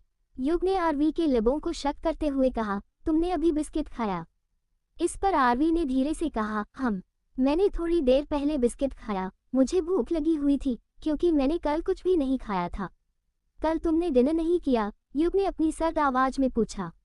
आरवी ने धीरे से घबराते हुए कहा, हाँ जी सर, कल मैं कब सो गई मुझे पता भी नहीं चला। इस वजह से ही मैंने आपका फ़ोन भी पिक नहीं किया था, क्योंकि नीशू ने आपका फ़ोन साइलेंट पर लगा दिया था, वरना मैं जरूर पिक कर लेती। आरवी यह सब कुछ अपनी धीमी और प्यारी सी आवाज में बोल रही थी, बच्चों की तरह बुदबुदाते हुए। ये सुनकर युग ने आरवी को अपनी बाहों में टाइटली हग कर लिया और फिर उसके कान में फूंक मारते हुए बोला, जब तुम जानती हो कि मैं तुम्हें रोज रात को कॉल कर कर अपने पास बुलाता हूँ, तो फिर तुम्हारी हिम्मत कैसे हुई सोने की? सॉरी सर, मुझे पता भी नहीं चला। मैंने आपका वेट भी किया था कॉल का, लेकिन आपने जब कोई मैसेज और कॉल नहीं किया तो मुझे लगा कि मुझे नहीं आना है। इस वजह से मैं निशु के घर पर चली गई थी और वहां पर जाकर मैंने आपके कॉल का वेट किया था, लेकिन फिर भी नहीं आया। युग ने आरवी के कान पर जोर से काट लिया, जिससे आरवी दर्द से कराह दी। तुम मुझे एक्सक्यूज दे रही हो? कल रात मुझे तुम्हारी वजह से भूखा और सूखा ही सोना पड़ा। ये सुनकर आरवी ने धीरे से कहा, सॉरी सर, मैं आपके पास ही आ रही थी, मैंने कुछ भी इंटेंशनली नहीं किया था। आपने खाना क्यों नहीं खाया सर? आप भूखे क्यों सोए? आरवी को समझ नहीं आ रहा था कि युग भूखा क्यों सोया। युग की आंखें छोटी हो गई कि इस बुद्धू लड़की को कुछ भी समझ नहीं आया। युग ने आरवी के कान में धीरे से अपनी सेडेक्टिव आवाज में कहा, क्योंकि मैं रोज रात को तुम्हें खाता हूँ।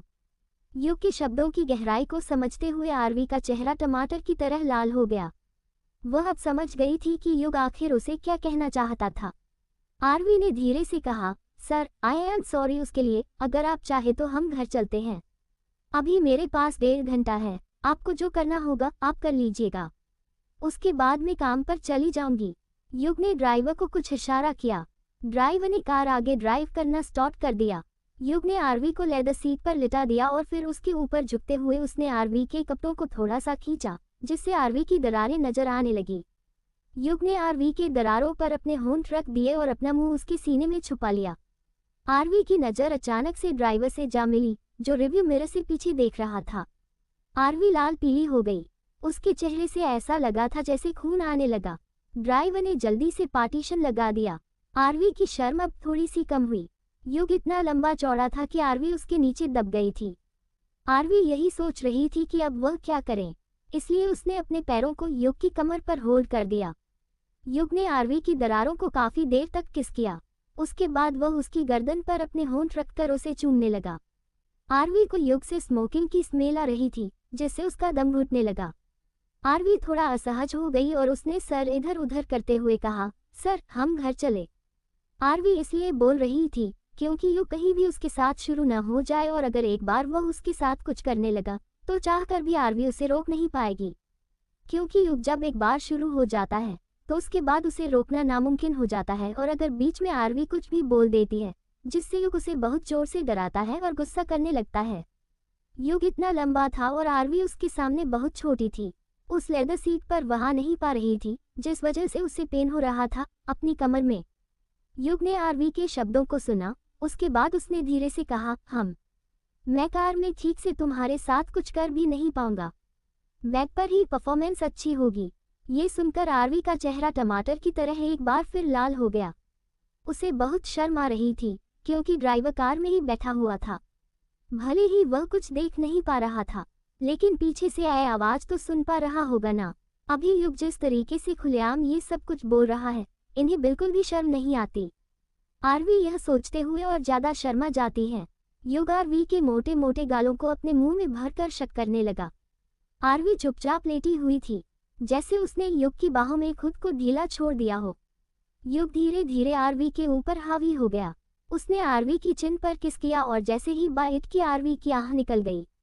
कार में उन दोनों को 10 मिनट हो गए थे और 10 मिनट में ही युग ने आरवी को बहुत परेशान कर दिया था। आरवी के पूरे कपड़े अस्त व्यस्त हो गए थे, उसके बाल भी बिखर गए थे, क्योंकि युग ने उसके बालों को कसकर पकड़ा हुआ था और वह उसे किस कर रहा था। युग का किस धीरे धीरे डीप और इंटेंस हो गया, जैसे आरवी उसकी सांसों को अपने मुंह में घुलते हुए महसूस कर रही थी। वह उसके सलाइवा को भी खा रहा था। 16 युग और आरवी की नजदीकियां, मदहोशियां। अब आगे युग आरवी में इतना मशरूफ हो गया था कि आरवी सांस लेने के लिए स्ट्रगल करने लगी। युग उसका सलाइवा खा रहा था। आरवी ने धीरे से अपना चेहरा साइड किया और जोर जोर से सांस लेने लगी। वह युग की सांसों को अपने चेहरे पर महसूस कर रही थी, क्योंकि वह उसके इतने नजदीक था कि आरवी ठीक से युग का चेहरा भी नहीं देख पा रही थी। आरवी ने धीरे से अपनी पलकें झुकाए और अपनी गर्दन युग तरफ की। जैसे ही उसे युग की भारी सांस महसूस हुई, आरवी काम सी गई। आरवी को युग के मुंह से स्मोक की स्मेल आ रही थी, जो उससे बर्दाश्त नहीं हो रही थी। युग ने जब देखा कि आरवी उसे दूर कर रही है, युग को बहुत तेज गुस्सा आया और उसने आरवी की गर्दन पकड़ ली और उसके होठों से अपने होंठ जोड़ दिए। युग जानबूझकर आरवी के होठों से खेल रहा था। वही आरवी थोड़ी देर के लिए तो निशब्द रह जाती है, लेकिन युग को रोकने की हिम्मत आखिर कहाँ थी उसके अंदर। युग ने उसे करीबन 15 मिनट तक किस किया। बीच बीच में आरवी जब धीरे से सांस लेती, तब उसे लगता कि उसकी जान में जान आ गई। युग ने आरवी के कपड़ों को रिमूव करना स्टार्ट कर दिया था। अब आरवी जो महसूस कर रही थी, कार के अंदर ड्राइवर था। युग की हाइट आरवी से बहुत ज्यादा थी। आरवी उसके सामने इतनी छोटी थी कि वह युग के नीचे दब गई थी। आरवी ने गहरी सांस लेते हुए युग को खुद से दूर किया। युग ने जैसे ही उसे छोड़ा, आरवी ने अपनी लड़खड़ाती हुई जबान में कहा, सर, अब हम विला पहुंचकर ही करते हैं, कार छोटी है। ये बोलकर आरवी चुप हो जाती है। युग ने आरवी को घर कर देखा, लेकिन कुछ बोला नहीं। वह बस आरवी की नेक पर किस करता रहा। युग के हाथ आरवी के टॉप के अंदर मूव कर रहे थे, जिससे बीच में आरवी आहें भर रही थी। युग उसके साथ एक खिलौने की तरह खेल रहा था। युग का फेवरेट टॉय बन चुकी थी आरवी। आरवी युग को रोक भी नहीं रही थी, ना ही उसके अंदर हिम्मत थी और ना ही उसे परमिशन थी। थोड़ी देर में युग और आरवी विला पहुंच गए थे। युग ने आरवी को अपनी मजबूत बाहों में उठा रखा था और आरवी एक छोटी बिल्ली की तरह सिकुड़कर युग को कसकर पकड़कर सहमी हुई थी। आरवी चाहती थी कि युग ये सब कुछ जल्दी जल्दी करे, ताकि आरवी फ्री हो जाए और काम पर जा सके। अभी सुबह के 5 बजे रहे थे और 7 बजे उसे काम पर जाना होता है।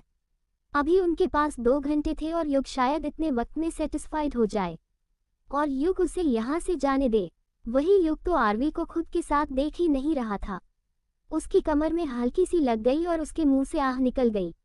इसी के साथ युग ने आरवी के पैरों को पकड़ा और अपने पास खींच लिया। बिना वक्त जाया किए युग आरवी के कपड़े उसके बदन से अलग करने लगा। आरवी चुपचाप लेटी हुई थी और युग को वह सब कुछ करने दे रही थी जो युग को सेटिस्फाइड कर सके। युग आरवी के थाइस पर अपने होंठ रखकर किसे करने लगा। आरवी कांप गई और उसने ब्लैंकेट को कसकर पकड़ लिया। युग ने आरवी की स्कर्ट को रिमूव कर दिया और उसके बाद उसके बचे हुए कपड़ों को भी उसके बदन से अलग कर उसे निर्वस्त्र कर देता है।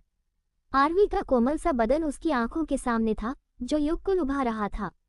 युग को सेंसेशन फील होने लगा और उसने अपनी गर्दन को इधर उधर किया। युग ने जिस तरीके से आरवी को दबोच रखा था, आरवी को बहुत शर्म आ रही थी। जिन नजरों से युग उसे देख रहा था, आरवी के लिए वो पानी में डूबकर मर जाने जैसा था। काश कहीं जाकर वह छुप जाती। उसने कभी नहीं सोचा था कि वह किसी आदमी के सामने इस तरह एक्सपोज होगी। युग बेशर्म इंसान था, बैक पर तो वह एक अलग इंसान बन जाता था, जो शायद वह दुनिया के सामने नहीं है। उसका वह साइड सिर्फ आरवी ही देख पाई थी और शायद महसूस कर पाई थी।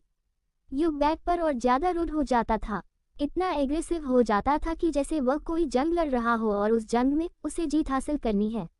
आरवी को वह अपने किसी वॉरियर की तरह देखता था और अपने नीचे इस कदर कुचल देता था कि आरवी के अंदर जान नहीं बचती थी। उसे लगता था कि वह 2-3 दिन तक तो हिल भी नहीं पाएगी, लेकिन किसी तरीके से खुद को संभालते हुए वह उठ जाती थी और काम पर भी जाती थी। वहां जाकर उसे रिलैक्स फील होता था, क्योंकि युग की प्रेजेंस उसे हर जगह महसूस होती थी। जहां जहां वह जाती थी, उसे ऐसा फील होता था जैसे 2 आंखें उसे हर वक्त घूर रही हैं। युग ने आरवी की कमर पर जैसे ही पिंच किया और वह जल्दी से युग की तरफ देखती है। युग ने गुस्से से उसका मुंह पकड़कर जोर से प्रेस करते हुए उसे वार्निंग भरे लहजे में कहा, तुम बार बार कहाँ खो जाती हो? जब मैं तुम्हारे सामने प्रेजेंट हूँ तो तुम्हें किसी और के बारे में सोचने का हक भी नहीं है। आरवी ने डरते हुए अपने होठों को धीरे से ओपन किया और वह कुछ बोलने को हुई, लेकिन अचानक से वह खामोश हो गई। युग ने आरवी का हाथ पकड़ लिया, आरवी को एकदम से अपनी तरफ खींचा और उसका फेस पकड़ लिया। युग ने बिना कुछ बोले एक बार फिर से आरवी को डीप किस किया। युग ने आरवी का हाथ पकड़कर अपनी चेस्ट पर रखा और फिर उसे आंखों से कुछ इशारा किया। आरवी ने हिम्मत कर युग की शर्ट के बटन खोलने शुरू कर दिए। युग की चेस्ट इतनी शक्तिशाली थी कि आरवी को ऐसा लगा जैसे वह किसी स्टोन को टच कर रही है। आरवी के हाथ थर थर काम कर रहे थे, क्योंकि युग से डरती थी वह। वही युग जब उसके साथ हम बिस्तर होता था तो आरवी को युग की मजबूती महसूस तो होती थी, लेकिन डर की वजह से वह ज्यादा उसके साथ इन्वॉल्व नहीं हो पाती थी। वह अपने होश में ही नहीं रहती थी, ना जाने उसे क्या हो जाता था। आरवी ने युग की शर्ट को धीरे से उतार दिया और फिर उसे साइड में रखते हुए युग को देखने लगी। आरवी को पता भी नहीं चला और युग ने उसे बैक पर पटक दिया। वह एकदम से उसके ऊपर आकर उसकी दरारे पर किस करने लगा। आरवी की बॉडी में बिल्कुल भी ताकत नहीं थी युग से मुकाबला करने की। युग ने आरवी की बॉडी को धीरे से छूते हुए कहा, तुम्हारी बॉडी में बहुत कम मांस है, तुम ठीक से कुछ खाती नहीं। आरवी की आंखों में ये सुनते ही नमी आ गई। अब वह युग को क्या बताती कि उसे 2 वक्त की रोटी भी बहुत मुश्किल से नसीब होती है। उसे इतना वक्त ही नहीं मिलता, सारा दिन काम पर निकल जाता था और उसका भाई जब अस्पताल में एडमिट था तो आरवी की सारी सैलरी वहीं पर चली जाती थी। घर का राशन भी निशु चलाती थी। आरवी की नम आंखों को देखकर युग ने आरवी की कमर को सहलाते हुए धीरे से उसके बेली को टच किया। आरवी के शरीर में हड्डियां ही हड्डियां थी जो कहीं ना कहीं युग को चुभ रही थी। इसलिए युग ने फ्रस्ट्रेटेड होकर कहा, कल से तुम यहीं पर डिनर करोगी और मॉर्निंग ब्रेकफास्ट भी तुम यहीं से करके जाओगी। ये सुनकर आरवी चौंक गई और उसने युग की तरफ जैसे ही देखा, युग ने उसके बालों को पकड़ लिया। फिर उसे अपने करीब लाते हुए युग ने अपनी सेक्सुअल वॉइस में कहा, क्योंकि मैं नहीं चाहता कि जब मैं तुम्हारे साथ रोमांस करूं और तुम बीच में ही बेहोश हो जाओ। ये सुनते ही आरवी लाल पीली हो जाती है शर्म से, क्योंकि युग ने जो कहा था वह सच था। आरवी युग को जब बर्दाश्त नहीं कर पाती थी तो बीच बीच में वह बेजान सी हो जाती थी। बहुत मुश्किल से ही युग का साथ दे पाती थी वह। युग ने आरवी को अपने करीब किया और फिर उसे बोला, अच्छी बच्ची की तरह अपना काम करो।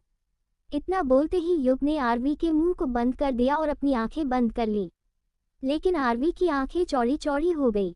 युग के चेहरे पर मदहोशी छाई हुई थी, वहीं आरवी के लिए यह बहुत मुश्किल था। युग ने उसके बालों को टाइटली होल्ड कर रखा था। जब 17 युग की बाहों में आरवी ने किया खुद को युग के हवाले। अब आगे युग जो कुछ भी आरवी के साथ कर रहा था, आरवी को मजबूरन वह करना पड़ रहा था।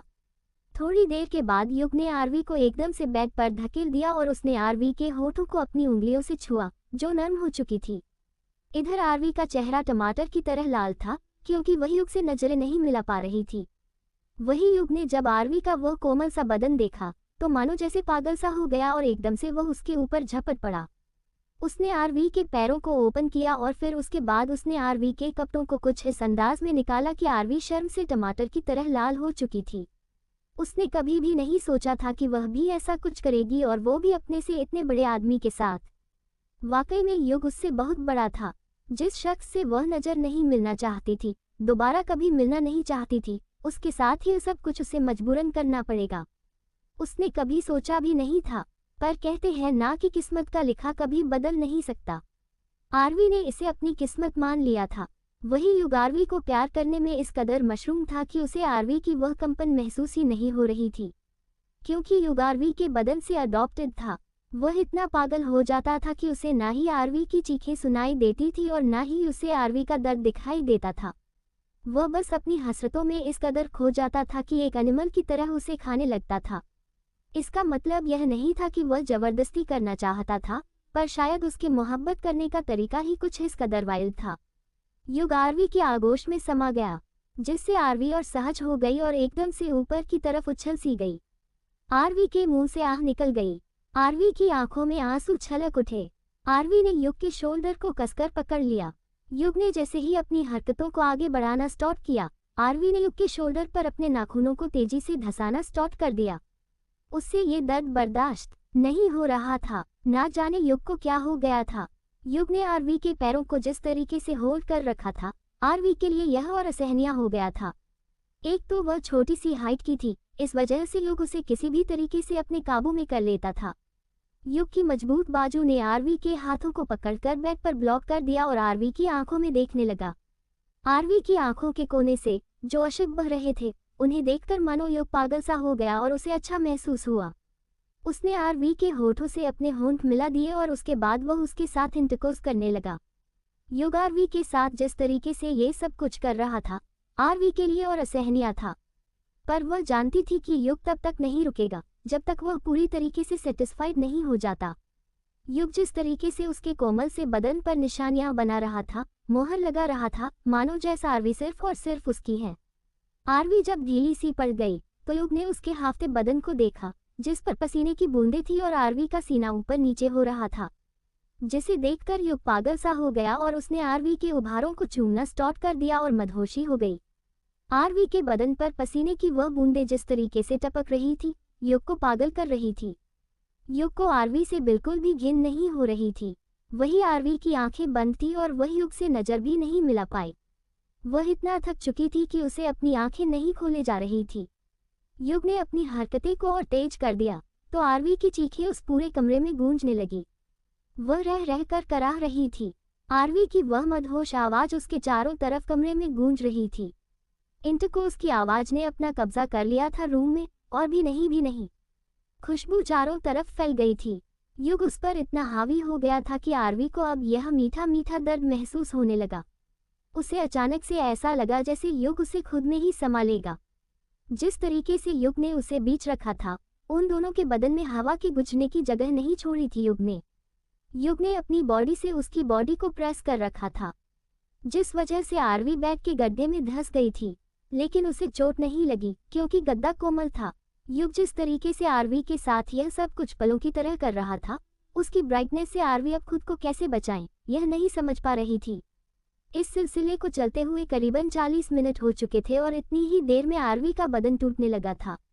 आरवी के बदन की खुशबू को स्मेल करते हुए उसकी गर्दन पर इतने लव बाइट के निशान दे दिए थे कि आरवी को वहां पर जलन होने लगी थी और युग की हरकतों की वजह से वह अनकंफर्टेबल थी।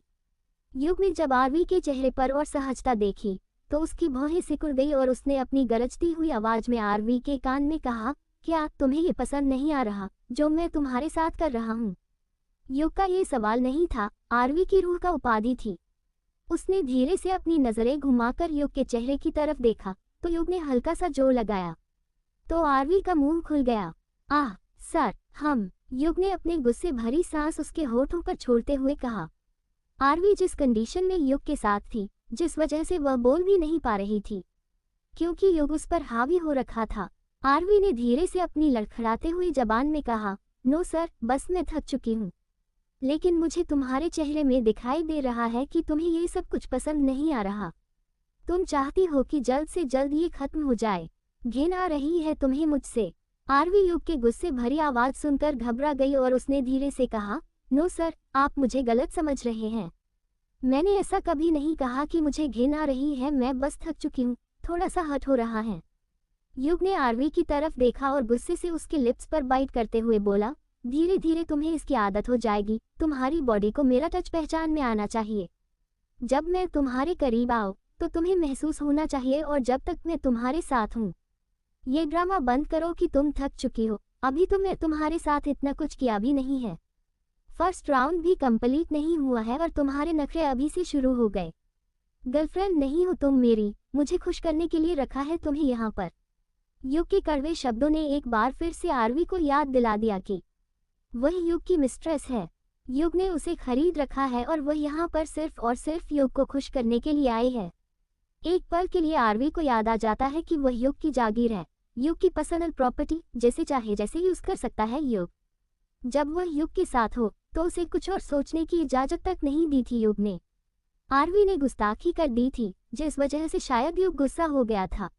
युग ने पनिशमेंट के तौर पर अब रूडली आरवी के साथ इंटरकोर्स करना स्टार्ट कर दिया, जिससे आरवी को बहुत ज्यादा तकलीफ होने लगी और उसने ब्लैंकेट को कसकर पकड़ लिया। आरवी के हाथों के ऊपर अपना हाथ रखकर युग ने उसकी उंगलियों को इंटरलॉक कर दिया और उसकी मुट्ठियों को अपने हाथों में कस लिया, जिससे आरवी की सांसें भारी हो गई।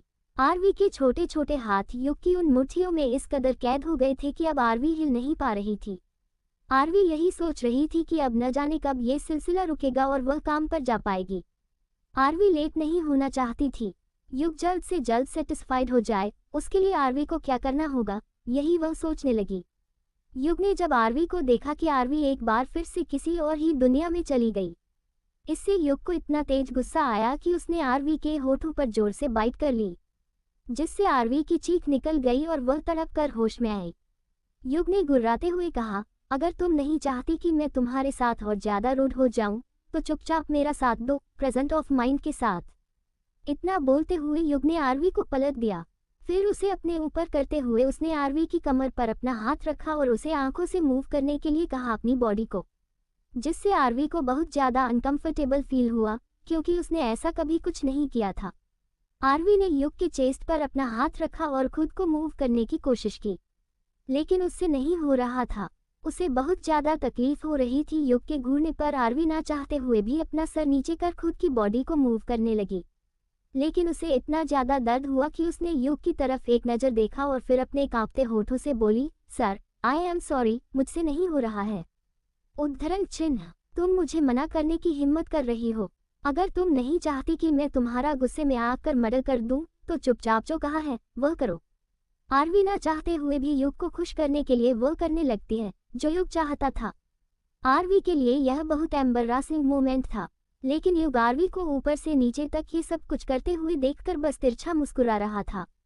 खूबसूरत बहुत थी, इसमें कोई शक नहीं था, और अभी वह धीरे धीरे बड़ी हो रही थी, जिसे देखकर युग के मन में मेल बढ़ने लगा था आरवी को लेकर। थोड़ी देर तक आरवी ने जब ये सब कुछ किया तो वह थक गई और युग के चेस्ट पर सर रखकर लेट गई। आरवी ने युग को कसकर पकड़ हुआ था, वही युग के हाथ भी आरवी की बैक पर थे, जिससे वह धीरे धीरे उस पर अपनी उंगलियों से मूवमेंट कर रहा था। युग अभी सेटिस्फाइड नहीं हुआ था, यह उसके चेहरे से ही नजर आ रहा था। पर आरवी थी जो अब इतना थक चुकी थी कि वह हिल डुल भी नहीं पा रही थी। उसके अंदर इतनी एनर्जी नहीं थी कि वह अपनी एक उंगली भी हिला सके। करीबन 10 मिनट बाद युग ने आरवी को पलट दिया और फिर उसके साथ हम बिस्तर होने लगा। आरवी ने चुपचाप अपनी आंखें बंद कर ली और युग को नहीं रोका। ये सिलसिला न जाने कब तक चला और इसी बीच में आरवी की कब आंख लग गई, उसे पता भी नहीं चला। आरवी की बीच बीच में नींद खुल जाती तो युग अपनी हरकतों को ज्यादा बढ़ा देता। वह महसूस कर रही थी कि उसके बदन के साथ खेल रहा है युग, पर शायद सुबह जल्दी उठने की वजह से और युग की इन हर बातों की वजह से वह इतना थक गई थी कि अब उसे बहुत तेज नींद आ रही थी। अगर वह टाइम पर काम पर नहीं पहुंची तो उसे मैनेजर से बहुत ज्यादा डांट पड़ेगी। उसने छुट्टी के लिए भी अप्लाई नहीं किया था, कल ही तो मैनेजर ने इतना अच्छा बिहेव किया था उसके साथ, और अगर आज वह नहीं गई तो सबको ऐसा लगेगा कि उसको घमंड हो गया है। आरवी ने युग की तरफ धीरे से देखते हुए उसके शोल्डर को पीछे करते हुए मरीसी आवाज में कहा, सर बस करिए, अब आप बाकी की चीज रात में कर लीजिएगा, मुझे अभी काम पर जाना है, लेट हो चुका है। युग ने गुस्से से आरवी को देखा तो आरवी ने धीरे से उठकर बैठते हुए अपनी कमर सहलाई और फिर युग की नजरों को देखा। आरवी ने युग के कंधे को देखते हुए धीरे से कहा, आई एम सॉरी सर, पर मुझे अभी जाना होगा। मैं आपको मना नहीं कर रही, ऑलरेडी 2 राउंड हो चुके हैं, अब बाकी का आप रात में कर लीजिएगा। अब तुम मुझे बताओगी कि मुझे क्या करना है, क्या नहीं करना। युग जैसे ही आरवी पर भड़का, आरवी युग के पास आकर उसके होठों को चूम लेती है, क्योंकि वह नहीं चाहती थी कि युग गुस्सा करे। आरवी ने युग के चेस्ट पर अपना हाथ रखकर धीरे से रब करते हुए कहा, सर, समझने की कोशिश करिए, मैं खुद आपके पास रात में आ जाऊंगी। अभी मुझे यहाँ से जाना होगा। ऐसा बोलकर एक बार फिर से आरवी युग के होठों को चूम लेती है, जिससे युग उसे कुछ भी नहीं बोलता। आरवी जब देखती है कि युग उससे कुछ भी नहीं बोल रहा, तो वह धीरे से बैठने उठ जाती है। आरवी के पैर बहुत ज्यादा कांप रहे थे। उसने टिश्यू पेपर उठाकर खुद को क्लीन किया। युग उसे ऐसा करते हुए जब देख रहा था, तो आरवी को बहुत ज्यादा शर्म आ रही थी। लेकिन युग से कुछ छुपा भी तो नहीं था। आखिर यह सब कुछ युग का किया धरा ही तो था। आरवी को जगह जगह पर जलन भी हो रही थी। वह उठकर बाथरूम में जाने लगी अपने लड़खड़ाते हुए कदमों से। आरवी के पास अभी 20 मिनट थे और इस 20 मिनट में उसे यहाँ से निकालकर जल्द से जल्द होटल पहुँचना होगा। जब आरवी शॉवर ले रही थी, तो युग बेड पर लेटा हुआ था और सिगरेट की कश भरते हुए वह यही सोच रहा था कि उसने आरवी पर गुस्सा क्यों नहीं किया। आरवी ने जब उसे सामने से आकर किस किया, भले ही वह सिर्फ उसके होठों को छू रही थी अपने होठों से, वह डीप किस नहीं था, पर युग को काफी बेहतर फील हुआ। फिर रात के लिए आरवी उसे अपनी बॉडी खुद ही ऑफर कर रही थी, तो युग ने इस मौके को अपने हाथ से जाने नहीं दिया। 5 मिनट में वह शावर लेकर बाहर आ गई और अपने बालों को संवरने लगी। उसने अलमीरा में रखे कुछ कपड़े निकाले। उसके लिए वहां पर भी थोड़े से कपड़े मंगवाए हुए थे, जिन्हें पहनकर आरवी काफी अच्छा महसूस कर रही थी, जिसमें उसकी सारी बॉडी कवर हो जाए और एक भी निशान न दिखाई दे। लेकिन वह अपने होठों के जख्म को कैसे छुपाएगी। आरवी जैसे ही वहां से पस उठाकर जाने लगी, उसे स्मोक की स्मेल आई। आरवी ने सर घुमाकर युग की तरफ देखा और फिर धीरे धीरे कदमों से उसकी तरफ बढ़ने लगी। आरवी ने युग का हाथ पकड़ लिया और उसे पर किस करते हुए धीरे से अपनी आंखों से युग की आंखों को देखते हुए बोली, सर, मैं रात को खुद ही आ जाऊंगी। आपको मुझे बुलाने की जरूरत नहीं पड़ेगी और थैंक यू सो मच कि आपने गुस्सा नहीं किया। मैं जल्द से जल्द आ जाऊंगी। ऐसा बोलते हुए आरवी धीरे से मुस्कुरा दी और फिर अपनी चाल को संभालते हुए वहां से चली गई। युग बेड से उठा नहीं था। वह अभी भी इसी तरीके से बेड पर लेटा हुआ था, बिना कपड़ों के, और युग का उठने का मन भी नहीं था। उस बेड से आरवी की खुशबू आ रही थी। अभी वह आरवी के साथ कितना अच्छा वक्त बिता रहा था। आरवी की वह सिसकियां अभी तक उसके कानों में गूंज रही थी। युग ने न जाने कितनी ही सिगरेट वहां पर यूज कर फेंक दी थी। थोड़ी देर के बाद युग ने किसी को कॉल किया और फिर वहां पर एक मीटिंग अरेंज की। युग बेड से उठा और शॉवर लेने के लिए वह भी बाथरूम में गया।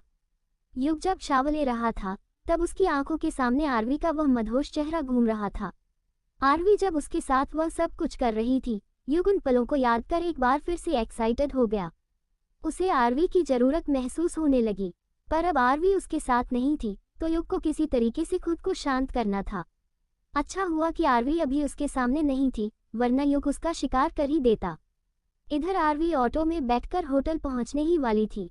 उसके बदन में बहुत दर्द हो रहा था और आंखें भी नहीं खोली जा रही थी। आरवी यह सोच रही थी कि युग कितना ज्यादा अग्रेसिव हो जाता है। रात को उसे फिर से युग के पास आना होगा और रात में तो युग वैसे भी उसे नहीं छोड़ता। 18 आरवी ने युग की तरफदारी, युग की जरूरतें। अब आगे आरवी ऑटो में बैठी हुई युग के बारे में ही सोच रही थी, क्योंकि फिलहाल तो उसकी जिंदगी युग के आसपास ही घूम रही थी। आरवी की जिंदगी का एक हिस्सा बन चुका था युग। इन दिनों उसकी जिंदगी युग के नाम जो हो गई थी, पर वह सबसे पहले अपने काम पर फोकस करते हुए होटल जाती है। युग को चाहकर भी आरवी खुद से दूर नहीं कर सकती थी, क्योंकि युग ने जो कॉन्ट्रैक्ट पेपर उससे साइन करवाया था, उसमें ये साफ साफ लिखा हुआ था कि इन 1.5 साल में आरवी युग से चाहकर भी अलग नहीं हो सकती। युग जिस तरीके का क्रूएल इंसान है, आरवी उसका वह डरावना रूप भी पहले ही दिन देख चुकी थी। वह उसे मारेगा नहीं, बल्कि युग ऐसा शख्स था जो तड़पाने में ज्यादा बिलीव करता है। युग जब बेड पर उसके साथ होता था, उन पलों को याद कर एक बार के लिए तो आरवी कांप जाती है। तभी उसे झटका लगता है और वह युग के ख्यालों से बाहर आई। आरवी जल्दी से होटल के अंदर गई और रेगुलर की तरह अपनी ड्रेस चेंज कर काम करने लगी। हमेशा की तरह वहां पर उसे अच्छी टिप्स मिली, उसकी खूबसूरती की वजह से, और मैनेजर दूर खड़ा होकर ये देख रहा था कि आरवी कितना मन लगाकर काम करती है। उसकी इनकम बहुत कम थी। सबकी जूनियर होने की वजह से कोई दूसरा वेटर भी उसे ऑर्डर देता तो वह उसे कंप्लीट कर देती, जिससे मैनेजर को अब गुस्सा आ रहा था। सबको देखकर वह छोटी थी और उसे जवाब देना नहीं आता था। ये समझ चुका था मैनेजर भी कि इस लड़की को ना बोलने में प्रॉब्लम होती है या फिर इसे आता ही नहीं है। आरवी को जब महसूस हुआ कि कोई उसे देख रहा है तो वह डर गई। कहीं ऐसा तो नहीं कि मैनेजर को उसका काम पसंद नहीं आ रहा। इसलिए आरवी और ध्यान लगाकर अपना काम करने लगी ताकि उससे कोई गलती ना हो और वह मैनेजर की आंखों में ना आए। कल ही तो मैनेजर ने उसे फ्री में कॉफ़ी पीने के लिए परमिशन दी थी और आज वह दोबारा से उसकी डांट खाकर वह कॉफ़ी पीने की अपॉर्चुनिटी को खोना नहीं चाहती थी। कॉफ़ी पीना कोई बड़ी बात नहीं है, लेकिन आरवी जैसी लड़की जो एक पुअर फैमिली से बिलोंग करती है, जिसने फर्स्ट टाइम कॉफ़ी पीने के लिए भी इतनी बार सोचा हो, उसके लिए बड़ी बात कैसे नहीं होती। धीरे धीरे शाम होने लगी। आरवी के फ़ोन पर किसी का मैसेज नहीं आया था। उसने 2 बार चेक कर लिया कि कहीं युग को उसकी ज़रूरत तो महसूस नहीं हो गई। आरवी कॉफ़ी ऑर्डर करती है। वहाँ पर रिसेप्शनिस्ट भी जानती थी कि आरवी के लिए मैनेजर ने काफ़ी फ्री कर दी है, लेकिन उस वक्त एक मीटिंग अरेंज कर दी जाती है। अर्जेंटली सभी वेट्रेस उसे मीटिंग को अटेंड करने के लिए पहुँच जाते हैं, इंक्लूडिंग आरवी भी। वह भी घबराते हुए वहाँ पर आए क्योंकि ऐसी फर्स्ट मीटिंग थी जो वह अटेंड कर रही थी।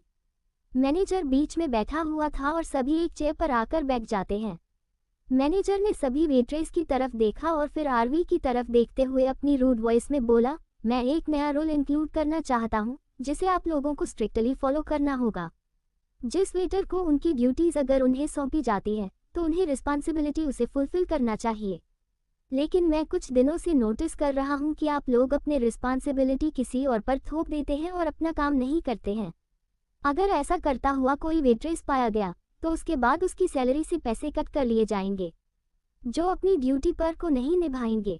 ये सुनकर कुछ वेट्रेस की आंखें चौंधिया जाती है क्योंकि वही तो थी जो इधर उधर अपने काम नहीं करती थी और टाइम वेस्ट कर घर चले जाती थी। वह अपनी जूनियर्स वेट्रेस को अपना सारा काम थोप देते थे और उन्हें कहीं ना कहीं बॉस के खिलाफ धमका भी देते थे कि अगर उन्होंने शिकायत की तो फिर वह उनके काम से उन्हें निकलवा देंगे। मैनेजर की बात सबने कान खोलकर सुन ली थी। उसके बाद उठकर मैनेजर वहां से चला गया। मैनेजर ने जो रोल बनाया था उसे सुनकर आरवी बहुत खुश हो गई थी क्योंकि उसे यहाँ पर बहुत सारा काम करना पड़ता था। उसके सीनियर्स उसे इतना सारा काम देते थे कि उसे आराम करने का बिल्कुल भी वक्त नहीं मिलता था और वह उन्हें मना नहीं कर पाती थी। आरवी जल्दी से उठती है और मैनेजर के पास आकर खड़ी हो जाती है, लेकिन तभी उसे महसूस होता है कि शायद उसने ये गलत कर दिया, इसलिए वह पीछे हट जाती है। लेकिन जब तक मैनेजर की नज़र उसे पर पड़ गई, मैनेजर ने उसे घूरते हुए कहा, व्हाट हैपेंड?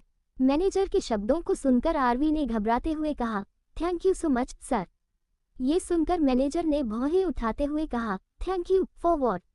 कुछ नहीं सर, आरवी ने धीरे से मुस्कुराते हुए कहा और उसके बाद वह वहां से जाने लगी। वह कॉफ़ी टेबल पर बैठकर कॉफ़ी पी रही थी और मज़े ले रही थी। तभी उसे याद आता है कि उसे अपने ब्रदर के पास भी जाना है, इसलिए वह जल्दी से काफ़ी फिनिश करती है और फिर वहां से चली जाती है। वहां पर कुछ वेटर्स आपस में फुसफुसाते हुए बातें कर रही थी कि मैनेजर ने यह नया रूल जो बनाया है कहीं इस लड़की की वजह से तो नहीं, क्योंकि मैंने आज सुबह देखा था कि मैनेजर किस तरीके से इस लड़की को देख रहे थे। कहीं मैनेजर का भी दिल तो इस लड़की पर नहीं आ गया। ऐसे ही कुछ बेहवाज हवाएं वहां पर फैल रही थी। जैसे हम जानते हैं आरवी और मैनेजर। इधर आरवी हॉस्पिटल के लिए निकल जाती है। जब वह हॉस्पिटल पहुंचती है तो डॉक्टर से कुछ बातें करने के बाद उसे महसूस होता है कि डॉक्टर अब उससे बहुत नरमी से पेश आ रहा है। इतने प्यार से तो डॉक्टर ने कभी उससे बात नहीं की। डॉक्टर थोड़ा घबराया हुआ भी था, लेकिन इसकी वजह वह नहीं जानती थी। आरवी डॉक्टर के बारे में ना सोचते हुए अपने भाई के बारे में सोचती और उसके पास आकर बैठकर अपने पुराने दिनों में खो जाती है, जब उसके मॉम डैड जिंदा थे और वह अपनी छोटी सी दुनिया में खुश थे। उसके मॉम डैड के जाने के बाद आरवी की जिंदगी नरक बन गई थी। उसने जीते जी वह नरक देख लिया था जो शायद कोई लड़की अपने ख्वाबों में भी नहीं देख सकती। उसके साथ इतना कुछ हो जाएगा उसने कभी नहीं सोचा था। आरवी अपने भाई के पास बैठे हुए रोने लगती है। तभी उसे होश आता है कि उसे बार भी तो जाना है। हालांकि बार में वह ज़्यादा देर तक नहीं रुकती थी और उसे वहां पर भी अब कोई नहीं रोकता था। युग जब से उसकी ज़िंदगी में आया था उसकी ज़िंदगी ने एक अलग ही मोड़ ले लिया था।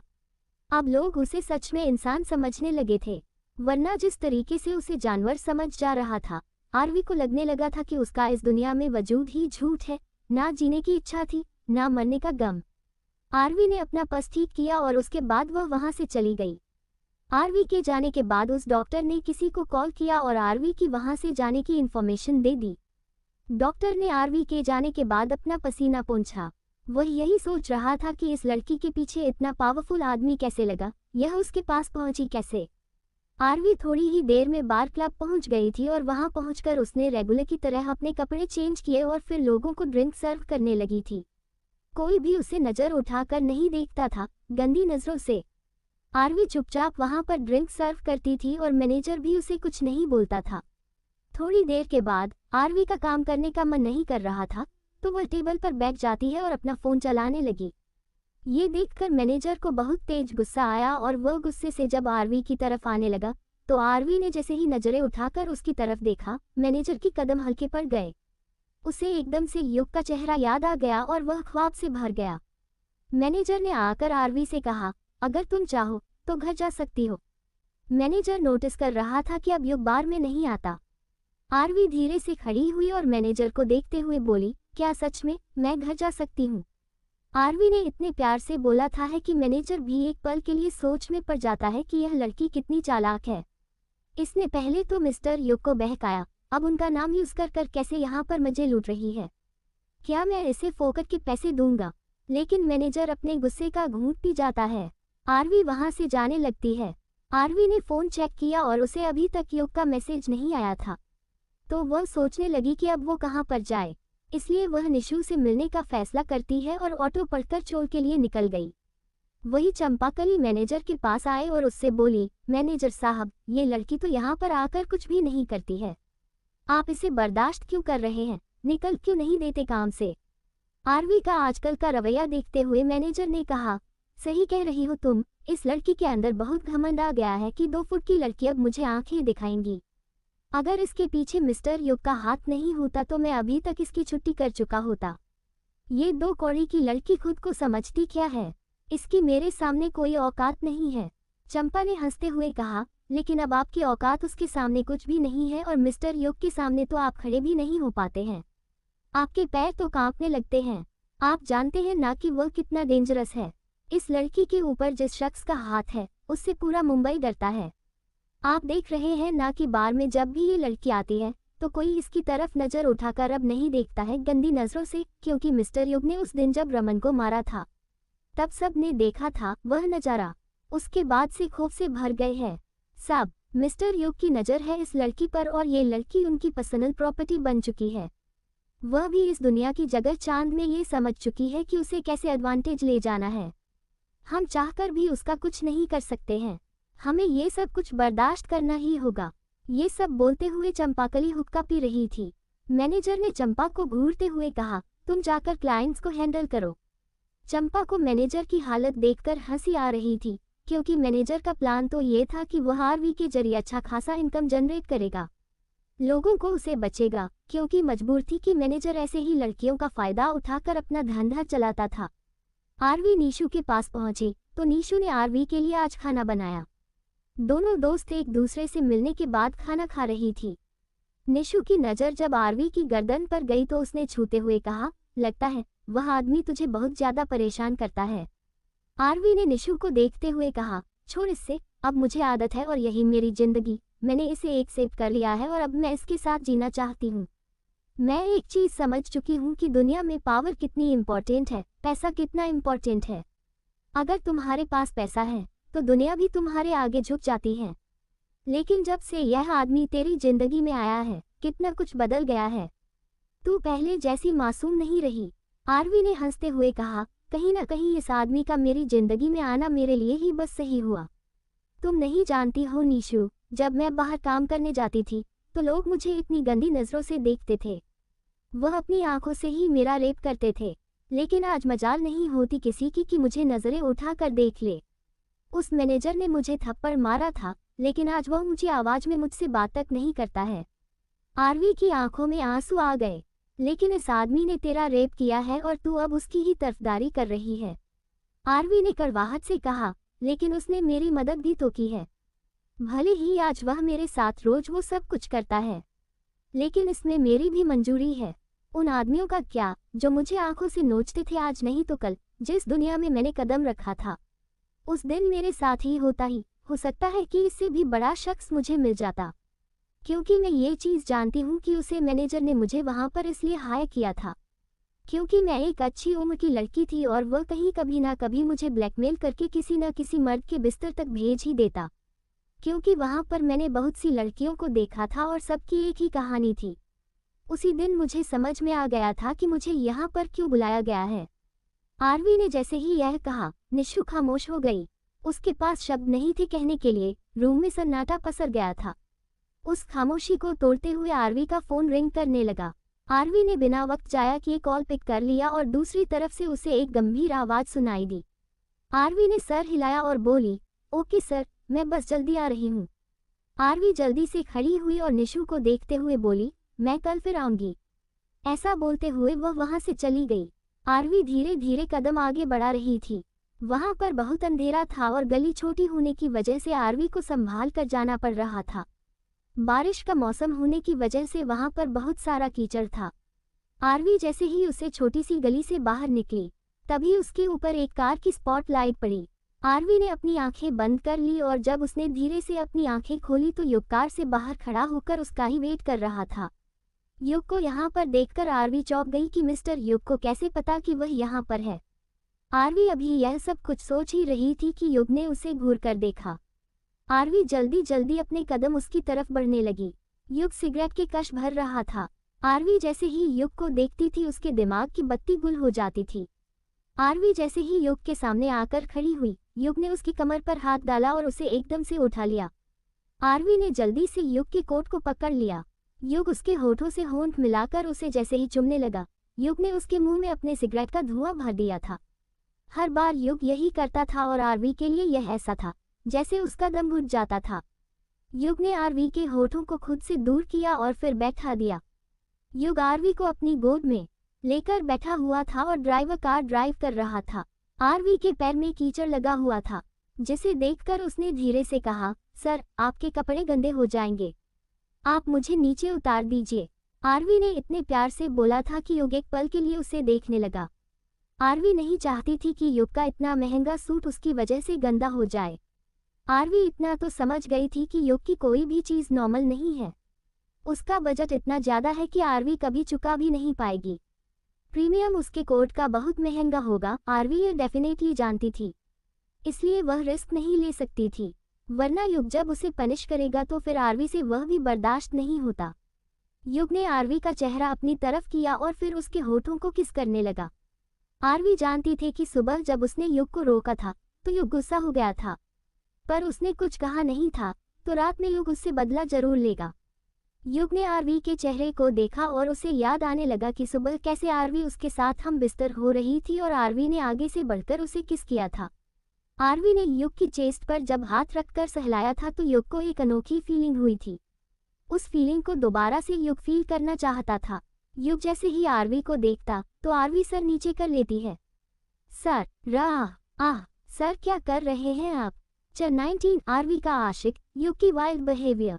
अब आगे। अचानक से कार में जब आरवी की सिसकियां गूंज उठी, आरवी ने जल्दी से युग का हाथ पकड़ लिया और बोली, सर क्या कर रहे हैं आप?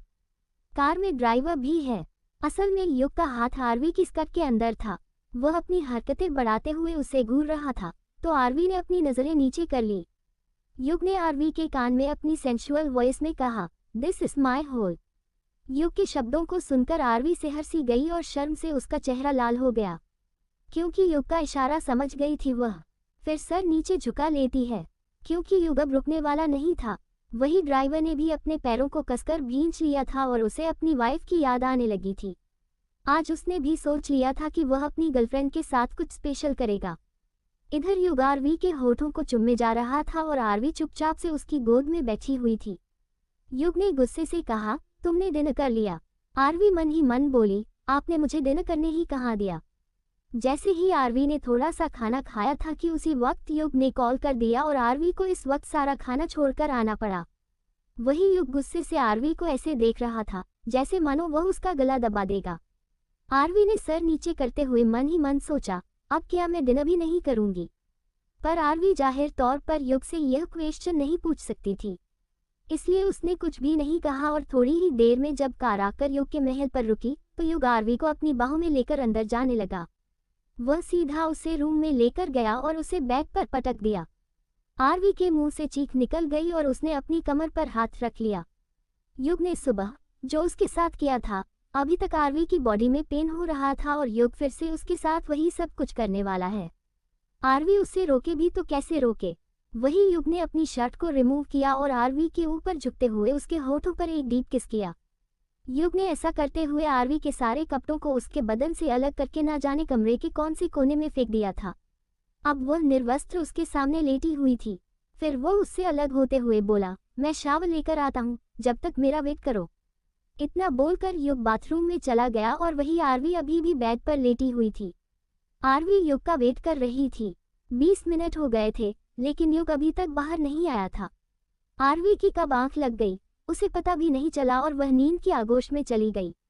वही 10 मिनट बाद जब युग बाहर आया, उसने टॉवल लपेटा हुआ था और उसके बालों से पानी टपक रहा था। युग ने बेड की तरफ देखा तो आरवी अपनी गहरी नींद में थी। उसे होश नहीं था कि युग ने उसे सोने के लिए मना किया था। वह वैसे ही निर्वस्त्र बेड पर फैलकर सो रही थी। तो युग की नज़र जब उसके कोमल से बदन पर गई तो वह खुद को रोक नहीं पाया और उसने टॉवल को रिमूव कर दिया। वह एकदम से आरवी के ऊपर आ गया। वहीं आरवी नींद में ही कसमसाने लगी। युग ने आरवी के पैरों को थोड़ा सा मूव किया और उसकी आगोश में चला गया, लेकिन आरवी में इतनी हिम्मत नहीं थी कि वह आंखें खोल ले। उसने ब्लैंकेट को कसकर पकड़ लिया। युग उसके साथ फिजिकल होने लगा। कमरे में इंटरकोर्स की आवाज गूंज रही थी। बेड मॉर्निंग कर रहा था। हमेशा की तरह ही युग पैशनेट और इंटेंस था। उसके ब्राइटनेस वक्त के साथ बढ़ती जा रही थी। आरवी चुपचाप सी बेड पर लेटी हुई अपनी कच्ची नींद में ये सब कुछ टॉलरेट कर रही थी, ताकि ऐसा करके युग जल्दी से उसे आज़ाद कर दे। लेकिन शायद आरवी की यह गलतफहमी थी कि युग उसे जल्दी छोड़ देगा। युग उस पर इतना हावी हो गया था कि आरवी की नींद पूरी तरीके से खुल गई थी। दर्द से कराहते हुए वही युग को रिक्वेस्ट कर रही थी कि वह थोड़ा सा स्लो हो जाए और उसके साथ जेंटली पेश आए। लेकिन युग को ना कुछ सुनाई दे रहा था, ना कुछ दिखाई दे रहा था। आरवी की आंखों से आंसू गिरने लगे। आरवी की नींद तो उड़ चुकी थी। इधर युग था जो अपनी डिजायर में अंधा हो चुका था। युग ने आरवी को जब आज़ाद किया तो आरवी लगभग निहाल हो चुकी थी। युग अपनी क्लाइमैक्स पर था और एक झटके के साथ जब वह शांत हुआ तो आरवी ने ब्लैंकेट को खींचते हुए पकड़ लिया। युग ने आरवी के सीने में अपना मुंह छुपाया और गहरी गहरी सांस लेने लगा। दोनों के बदन पसीने से तरबदर थे। वही आरवी का चेहरा आंसुओं से भरा हुआ था। उसका बदन बहुत दर्द कर रहा था क्योंकि आज युग ने न जाने उसके साथ क्या क्या किया था। आखिर युग इतना वाइल्ड कैसे हो सकता है। इसमें कोई डाउट नहीं था कि युग का स्टेमिना उसकी ही तरह स्ट्रांग था। युग आरवी को हक कर ही सो गया था और आरवी हिल भी नहीं पा रही थी। पर उसकी तो नींद उड़ चुकी थी। आरवी थोड़ी देर तक ऐसे ही लेटी रहती है और अपनी पुरानी जिंदगी को याद करती है। उसकी आंखों के सामने एक लड़के का चेहरा घूम रहा था जिसे याद कर वह स्माइल करने लगी। आरवी ने युग को देखा और तभी उसे अचानक से डर लगने लगा। उसने किसी तरह युग को साइड किया और उठकर बैठ गई। इतना तेज दर्द हुआ उसे कि उसे चक्कर ही आ गए। आरवी धीरे धीरे बेड से उतर गई। उसे अपने शरीर में बहुत कमजोरी महसूस हो रही थी। उसने टॉवल उठाया और फिर उसे लपेटकर वह बालकनी में चली गई। उसे इतनी ज्यादा गर्मी लग रही थी कि थोड़ी देर वह अकेले बैठकर ठंडी हवाओं का आनंद लेना चाहती थी। बाहर आरवी झूले पर आकर बैठ गई और चांद को देखने लगी। आरवी का चेहरा बेजान सा हो गया था, पर गला कर रहा था। आरवी को खुद से युग की बॉडी परफ्यूम की स्मेल आ रही थी। आखिर युग ने उसके अंदर खुद को हार जो दिया था। आरवी को बार बार युग के लिप्स का टेस्ट आ रहा था। उसका सलाइवा उसे अभी भी अपनी गर्दन में महसूस हो रहा था। आरवी चांद को देखते हुए अपने स्कूल के दिनों में चली गई। जब वह छोटी हुआ करती थी तब एक लड़का था जिसके साथ वह पढ़ती थी। वह दोनों एक साथ ही स्कूल जाते थे। वह लड़का उसके बराबर का ही था, उसका क्लासमेट, पर दोनों की बहुत बनती थी। आरवी पढ़ने में इंटेलिजेंट थी और क्लास की मॉनिटर भी थी। उसका दोस्त भी क्लास का मॉनिटर था।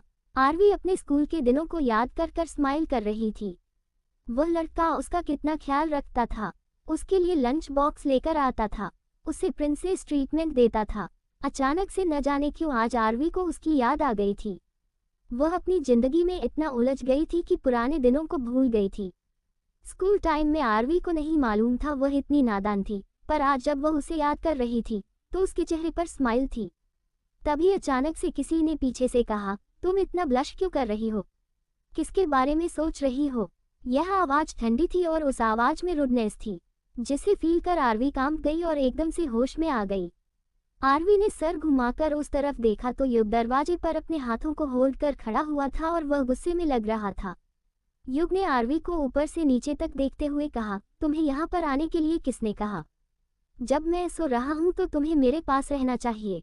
कहीं यहाँ से भागने का प्लान तो नहीं बना रही थी तुम? इतना बोलते हुए गुस्से में युग ने आरवी के बालों को पकड़ लिया। आरवी के मुंह से आह निकल गई और उसने अपनी नजरें नीचे कर ली और धीरे से बोली, सर, मुझे बस थोड़ी गर्मी लग रही थी, इसलिए मैं बाहर आ गई। यहाँ पर ठंडी हवा चल रही थी, मैं यहाँ से क्यों भागूंगी सर? तुम चाह कर भी यहाँ से नहीं भाग सकती, युग ने गुस्से से कहा। आरवी ने अपना सर हाँ में हिलाते हुए कहा, मैं जानती हूँ सर कि मैंने आपके साथ कॉन्ट्रैक्ट साइन किया है और 1.5 साल तक मैं कहीं भी नहीं जा सकती हूँ। आप बेफिक्र रहे सर, आपने मेरी बहुत हेल्प की है, तो मैं वैसे भी आपको छोड़कर नहीं जाऊंगी। जब जब आपको मेरी ज़रूरत होगी मैं आपके पास आ जाऊंगी। आरवी इतनी मासूमियत और प्यार से बोल रही थी कि युग कुछ पल के लिए उसे देखता रहता है। युग ने गुस्से में उसके बाल छोड़ दिए और चिल्लाते हुए बोला, ब्लश क्यों कर रही थी तुम? किसके बारे में सोच रही थी? कौन है तुम्हारा वो पुराना आशिक? आरवी ने सर नीचे करते हुए कुछ भी नहीं कहा तो युग का खून खौल गया। इसका मतलब यह है कि आरवी वाकई में किसी दूसरे मर्द के बारे में सोच रही थी और ब्लश कर रही थी। युग ने गुस्से में उसका मुंह पकड़ा और उसके बालों को पकड़कर उसे उठा दिया। आरवी के पैर कांप रहे थे। उसने धीरे से कहा, सर, यह आप क्या कर रहे हैं? किसके बारे में सोच रही थी तुम? कौन है जो तुम्हारे दिल में बसा हुआ है?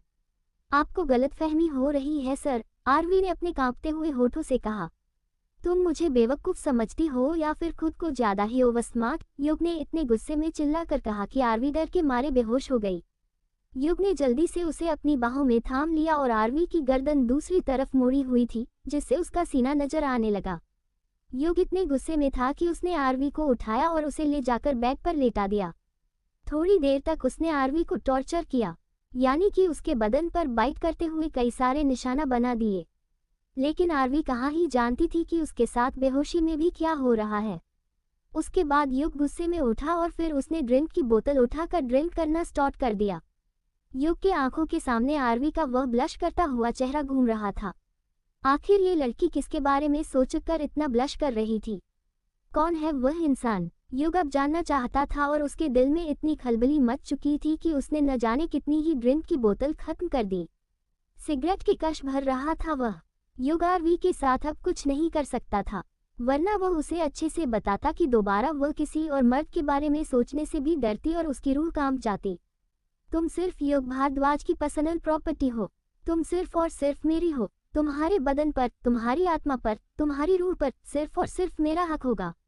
अगर तुम्हारे दिल में या जिंदगी में किसी और ने दस्तक दी तो युग भारद्वाज उसे उखाड़ देगा और उसका नाम और निशान मिटा देगा। युग ने यह नशे में इतने गुस्से में कहा था कि कमरे के चारों तरफ उसकी आवाज गूंज रही थी। इधर बेहोश आरवी सो गई। अगली सुबह जब आरवी की आंखें खुली, आरवी बेड पर अकेली नहीं थी, बल्कि युग उसके ऊपर सो रहा था। आरवी को कमरे में इतनी ज्यादा अल्कोहल की स्मेल आ रही थी कि उसका दम घुटने लगा। आरवी युग से डरती थी और वह यही सोच रही थी कि क्या उसे यहाँ से जाना चाहिए। रात में युग इतने गुस्से में था कि आरवी डर ही गई थी और कब वह बेहोश हो गई उसे पता भी नहीं चला। पर कुछ पल के लिए तो उसका दिल धड़कना बंद कर गया था और उसके मुंह में उसका दिल आ जाता। जब युग ने उसे पूछा कि वह किसके बारे में सोच रही थी, आरवी ने अपनी आंखें बंद कर ली और युग को खुद से दूर करने का ट्राई किया। युग इजीली साइड हो गया, जिससे आरवी थोड़ा हैरान हुई, लेकिन फिर वह जल्दी से उठकर बाथरूम में चली गई।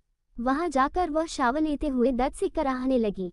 तभी उसने खुद को मिरर में देखा तो युग ने उसके बदन पर बहुत सारे निशान दे दिए थे जो पर्पल हो गए। जलन हो रही थी उसे वहां पर। आरवी बाथरूम में किसी तरीके से नहाकर बाहर आए और ड्रॉ से ऑइंटमेंट निकाल कर लगाने लगी।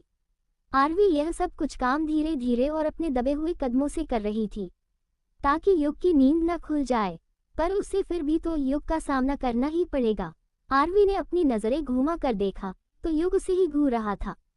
ये देखकर आरवी चौंक गई और युग ने गुस्से में उसके हाथ को पकड़ लिया और झटके से अपने ऊपर खींचते हुए उसके अंदर गारमेंट को साइड करते हुए उसे अपनी आगोश में भर लिया, जिससे आरवी चौंक गई और युग ने उसकी कमर को मूव करना स्टार्ट कर दिया। आरवी ना चाहते हुए भी युग का साथ देने लगी। वह अभी शावर लेकर आई थी। करीबन 1 घंटे बाद कमरे का माहौल शांत हुआ और आरवी थक कर युग के ऊपर ही लेट गई। आरवी ने अपनी आंखें खोली और युग से दूर होने लगी। युग ने उसकी कमर को अभी तक नहीं छोड़ा था। युग ने उसकी कमर पर जोर से पिच किया, जिससे आरवी उछल पड़ी। उसने डरते हुए युग को देखा तो युग ने गुस्से से कहा, मैंने तुमसे कल पूछा था कुछ, उसका जवाब मुझे अभी तक नहीं मिला। युग के लहजे में वार्निंग को महसूस कर आरवी ने सर नीचे करते हुए कहा, सर, मैं अपनी फैमिली के बारे में सोच रही थी। मुझे मॉम डैड की याद आ रही थी। जब मैं छोटी हुआ करती थी तो मैं बहुत शरारती थी और मम्मा पापा मुझे मेले में लेकर जाते थे और वहाँ पर मैं कुछ चीज़ चोरी कर लिया करती थी और भाग जाया करती थी। उन्हीं चीज़ों को सोचकर मैं बस खुश हो रही थी। आरवी ने सर नीचे किया और बुदबुदाते हुए बोली। युग ने आरवी को देखा। जाहिर तौर पर आरवी डर से कांप रही थी क्योंकि उसने झूठ बोला था, पर युग को सच भी तो नहीं बता सकती थी वह कि वह किसके बारे में सोच रही थी और ब्लश कर रही थी। युग को पता चला था वह उसकी जान ले लेगा। युग इतना वाइल्ड पजेसिव इंसान था कि आरवी भी अब ये समझ गई थी कि युग को नहीं पसंद कि आरवी किसी और के बारे में सोच या किसी और मर्द के करीब जाए। 20 आरवी का डर, युग की कड़वाहट। अब आगे। युग अभी थोड़ी देर पहले ही आरवी के साथ फिजिकल हुआ था। कमरे में अभी तक इंटरकोर्स की भीनी भीनी खुशबू फैली हुई। युग को अभी तक आरवी की वह मदहोश आहें कानों में सुनाई दे रही थी, लेकिन वह उसे घूर रहा था क्योंकि आरवी ने उसे जो स्टेटमेंट कहा था, युग को वह डाइजेस्ट नहीं हो रहा था। रात में जिस तरीके से बैठकर आरवी ब्लश कर रही थी, अपनी फैमिली के बारे में सोचकर कौन ब्लश करता है। युग ने गुस्से से आरवी का फेस पकड़ा और जोर से प्रेस करते हुए बोला, अगर तुम्हारे एक भी शब्द में झूठ हुआ तो तुम यकीन मानो तुम मेरा वह रूप देखोगी जो तुमने कभी नहीं देखा होगा। मुझे झूठ से सख्त नफरत है और मेरा गुस्सा तो तुम पहले ही जानती हो। वो तुम्हें डिस्ट्रॉय कर देगा। युग की धमकी से आरवी डर गई और थर-थर कांपने लगी। युग को ऐसे देखकर उसकी आंखों में आंसू आ गए। युग उठकर बैठ गया। आरवी के मुंह से एक बार फिर दर्द भरी कराह निकल गई। युग ने उसे अपने नजदीक किया और फिर उसके गालों को मसलते हुए बोला, आई डोंट लाइक टीयर्स। मेरे सामने ये रोने का नाटक मत किया करो, क्योंकि तुम जैसी औरतों को सिर्फ यही करना आता है, न ही उनका कोई रिस्पेक्ट होता है, क्योंकि तुम महज बाजारों औरत हो। ये सुनकर आरवी ने सर नीचे कर लिया और कुछ भी नहीं बोली। युग के मना करने के बाद आखिर वो रो भी कैसे सकती थी। युग बेड से उठा और आरवी उससे दूर हो गई। युग वहां पर बैठकर एक बार फिर से सिगरेट की कश भरने लगा। आरवी खुद को क्लीन करने लगी क्योंकि शावर उसने पहले ही ले लिया था और उसे काम पर जाना था, इसलिए वह टिश्यू पेपर की हेल्प ले रही थी खुद को क्लीन करने के लिए। आरवी को एम्ब्रेस फील हो रहा था, जिस गहराई के साथ युग उसे घूर रहा था। आरवी ने अपना फेस दूसरी तरफ कर लिया। ये देखकर युग ने गुस्से से उसका हाथ पकड़ा और जोर से दबाते हुए बोला, मुझे नखरे दिखाओगी तुम? मैं चाहूँ तो तुम्हारे साथ अभी के अभी दोबारा से वह सब कुछ कर सकता हूँ और तुम चू भी नहीं करोगी। आरवी ने धीरे से घबराते हुए कहा, आई एम सॉरी सर, मैं आपको नखरे नहीं दिखा रही थी, मुझे शर्म आ रही थी। आरवी ने धीरे से अपने दिल की बात सामने रख दी। युग ने गुस्से ने कहा, मुझसे क्या शर्माना, सब कुछ देख चुका हूँ, तुम्हारा एक भी बॉडी पार्ट नहीं है जिसे मैंने टच न किया हो। तुम्हें एम्ब्रेश होने की फीलिंग क्यों आई? कहीं ऐसा तो नहीं कि किसी और के लिए इसे बचा रही थी तुम? लेकिन मैं तो तुम्हारा सब कुछ पहले ही ले चुका हूँ, अब तुम किसी और को कुछ दे भी तो नहीं सकती। युग ये शब्द इतने कड़वाहट से बोलता है कि आरवी कांप जाती है। उसे समझ में नहीं आता कि क्यों युग उससे इतनी नफरत करता है। युग ने गुस्से में उसे धकेल दिया और फिर बाथरूम की तरफ चला गया। इधर आरवी बेड पर गिर गई थी। थोड़ी देर तक तो वह यही सोचती रही कि आखिर क्यों युग को उसकी हर चीज से प्रॉब्लम है। क्यों वह उसे मुस्कुराते हुए नहीं देख पाता, उसे ब्लश करते हुए नहीं देख सकता। युग ने उसकी पूरी लाइफ पर कंट्रोल कर लिया था, लेकिन वह खुद भी तो है ना, उसका अपने शरीर के साथ एक हिस्सा तो है ना, उसे भी दर्द होता है, उसे भी मुस्कुराने का मन करता है, उसे भी सोने का हक है। जरूरी नहीं कि उसकी हर सोच में, हर थिंकिंग में युग ही हो। उसकी अपनी भी एक निजी जिंदगी है, उसका एक छोटा सा दिल है जो किसी और के बारे में कभी कभी सोच लेता है। आरवी को अब समझ में आ रहा था कि क्यों युग के आसपास कोई भी नहीं आता। उसने मूवीज में ही ऐसे गैंगस्टर देखे थे, रियल लाइफ में उसकी मुलाकात एक माफिया से हो जाएगी उसने सोचा नहीं था। अभी तक युग ने उसकी जान नहीं ली, लेकिन कभी ना कभी वह युग के हाथों ही मरेगी, इतना तो वह जानती थी। अपनी जिंदगी के बारे में सोचना ही बंद कर दिया था उसने, क्योंकि युग जब से उसकी लाइफ में आया था, उसकी एक तरफ जिंदगी बर्बाद भी हुई तो दूसरी तरफ जिंदगी आबाद भी हो गई।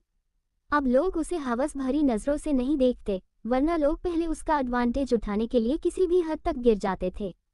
उसकी मजबूरी का फायदा आखिर किसने नहीं उठाया। उसे अकेला पाकर सब ने उसका बलात्कार किया, नजरों से, अपनी मुस्कान से उसे ऐसे ऐसे शब्द बोले जो शायद कोई भी लड़की नहीं सुन सकती, क्योंकि वह अनाथ है, कोई भी नहीं है उसका उसे प्रोटेक्ट करने के लिए। इंडिया में अक्सर ऐसा ही तो होता है, जिस लड़की के ऊपर उसके बाप और भाई का साया ना हो या किसी भी मेल पर्सनैलिटी उसके साथ एक्सिस्ट ना करती हो, तो दुनिया उसका जीना हराम कर देती है, उसका इस्तेमाल करती है। ऐसा ही तो किया जा रहा था उसके साथ, युग के द्वारा भी।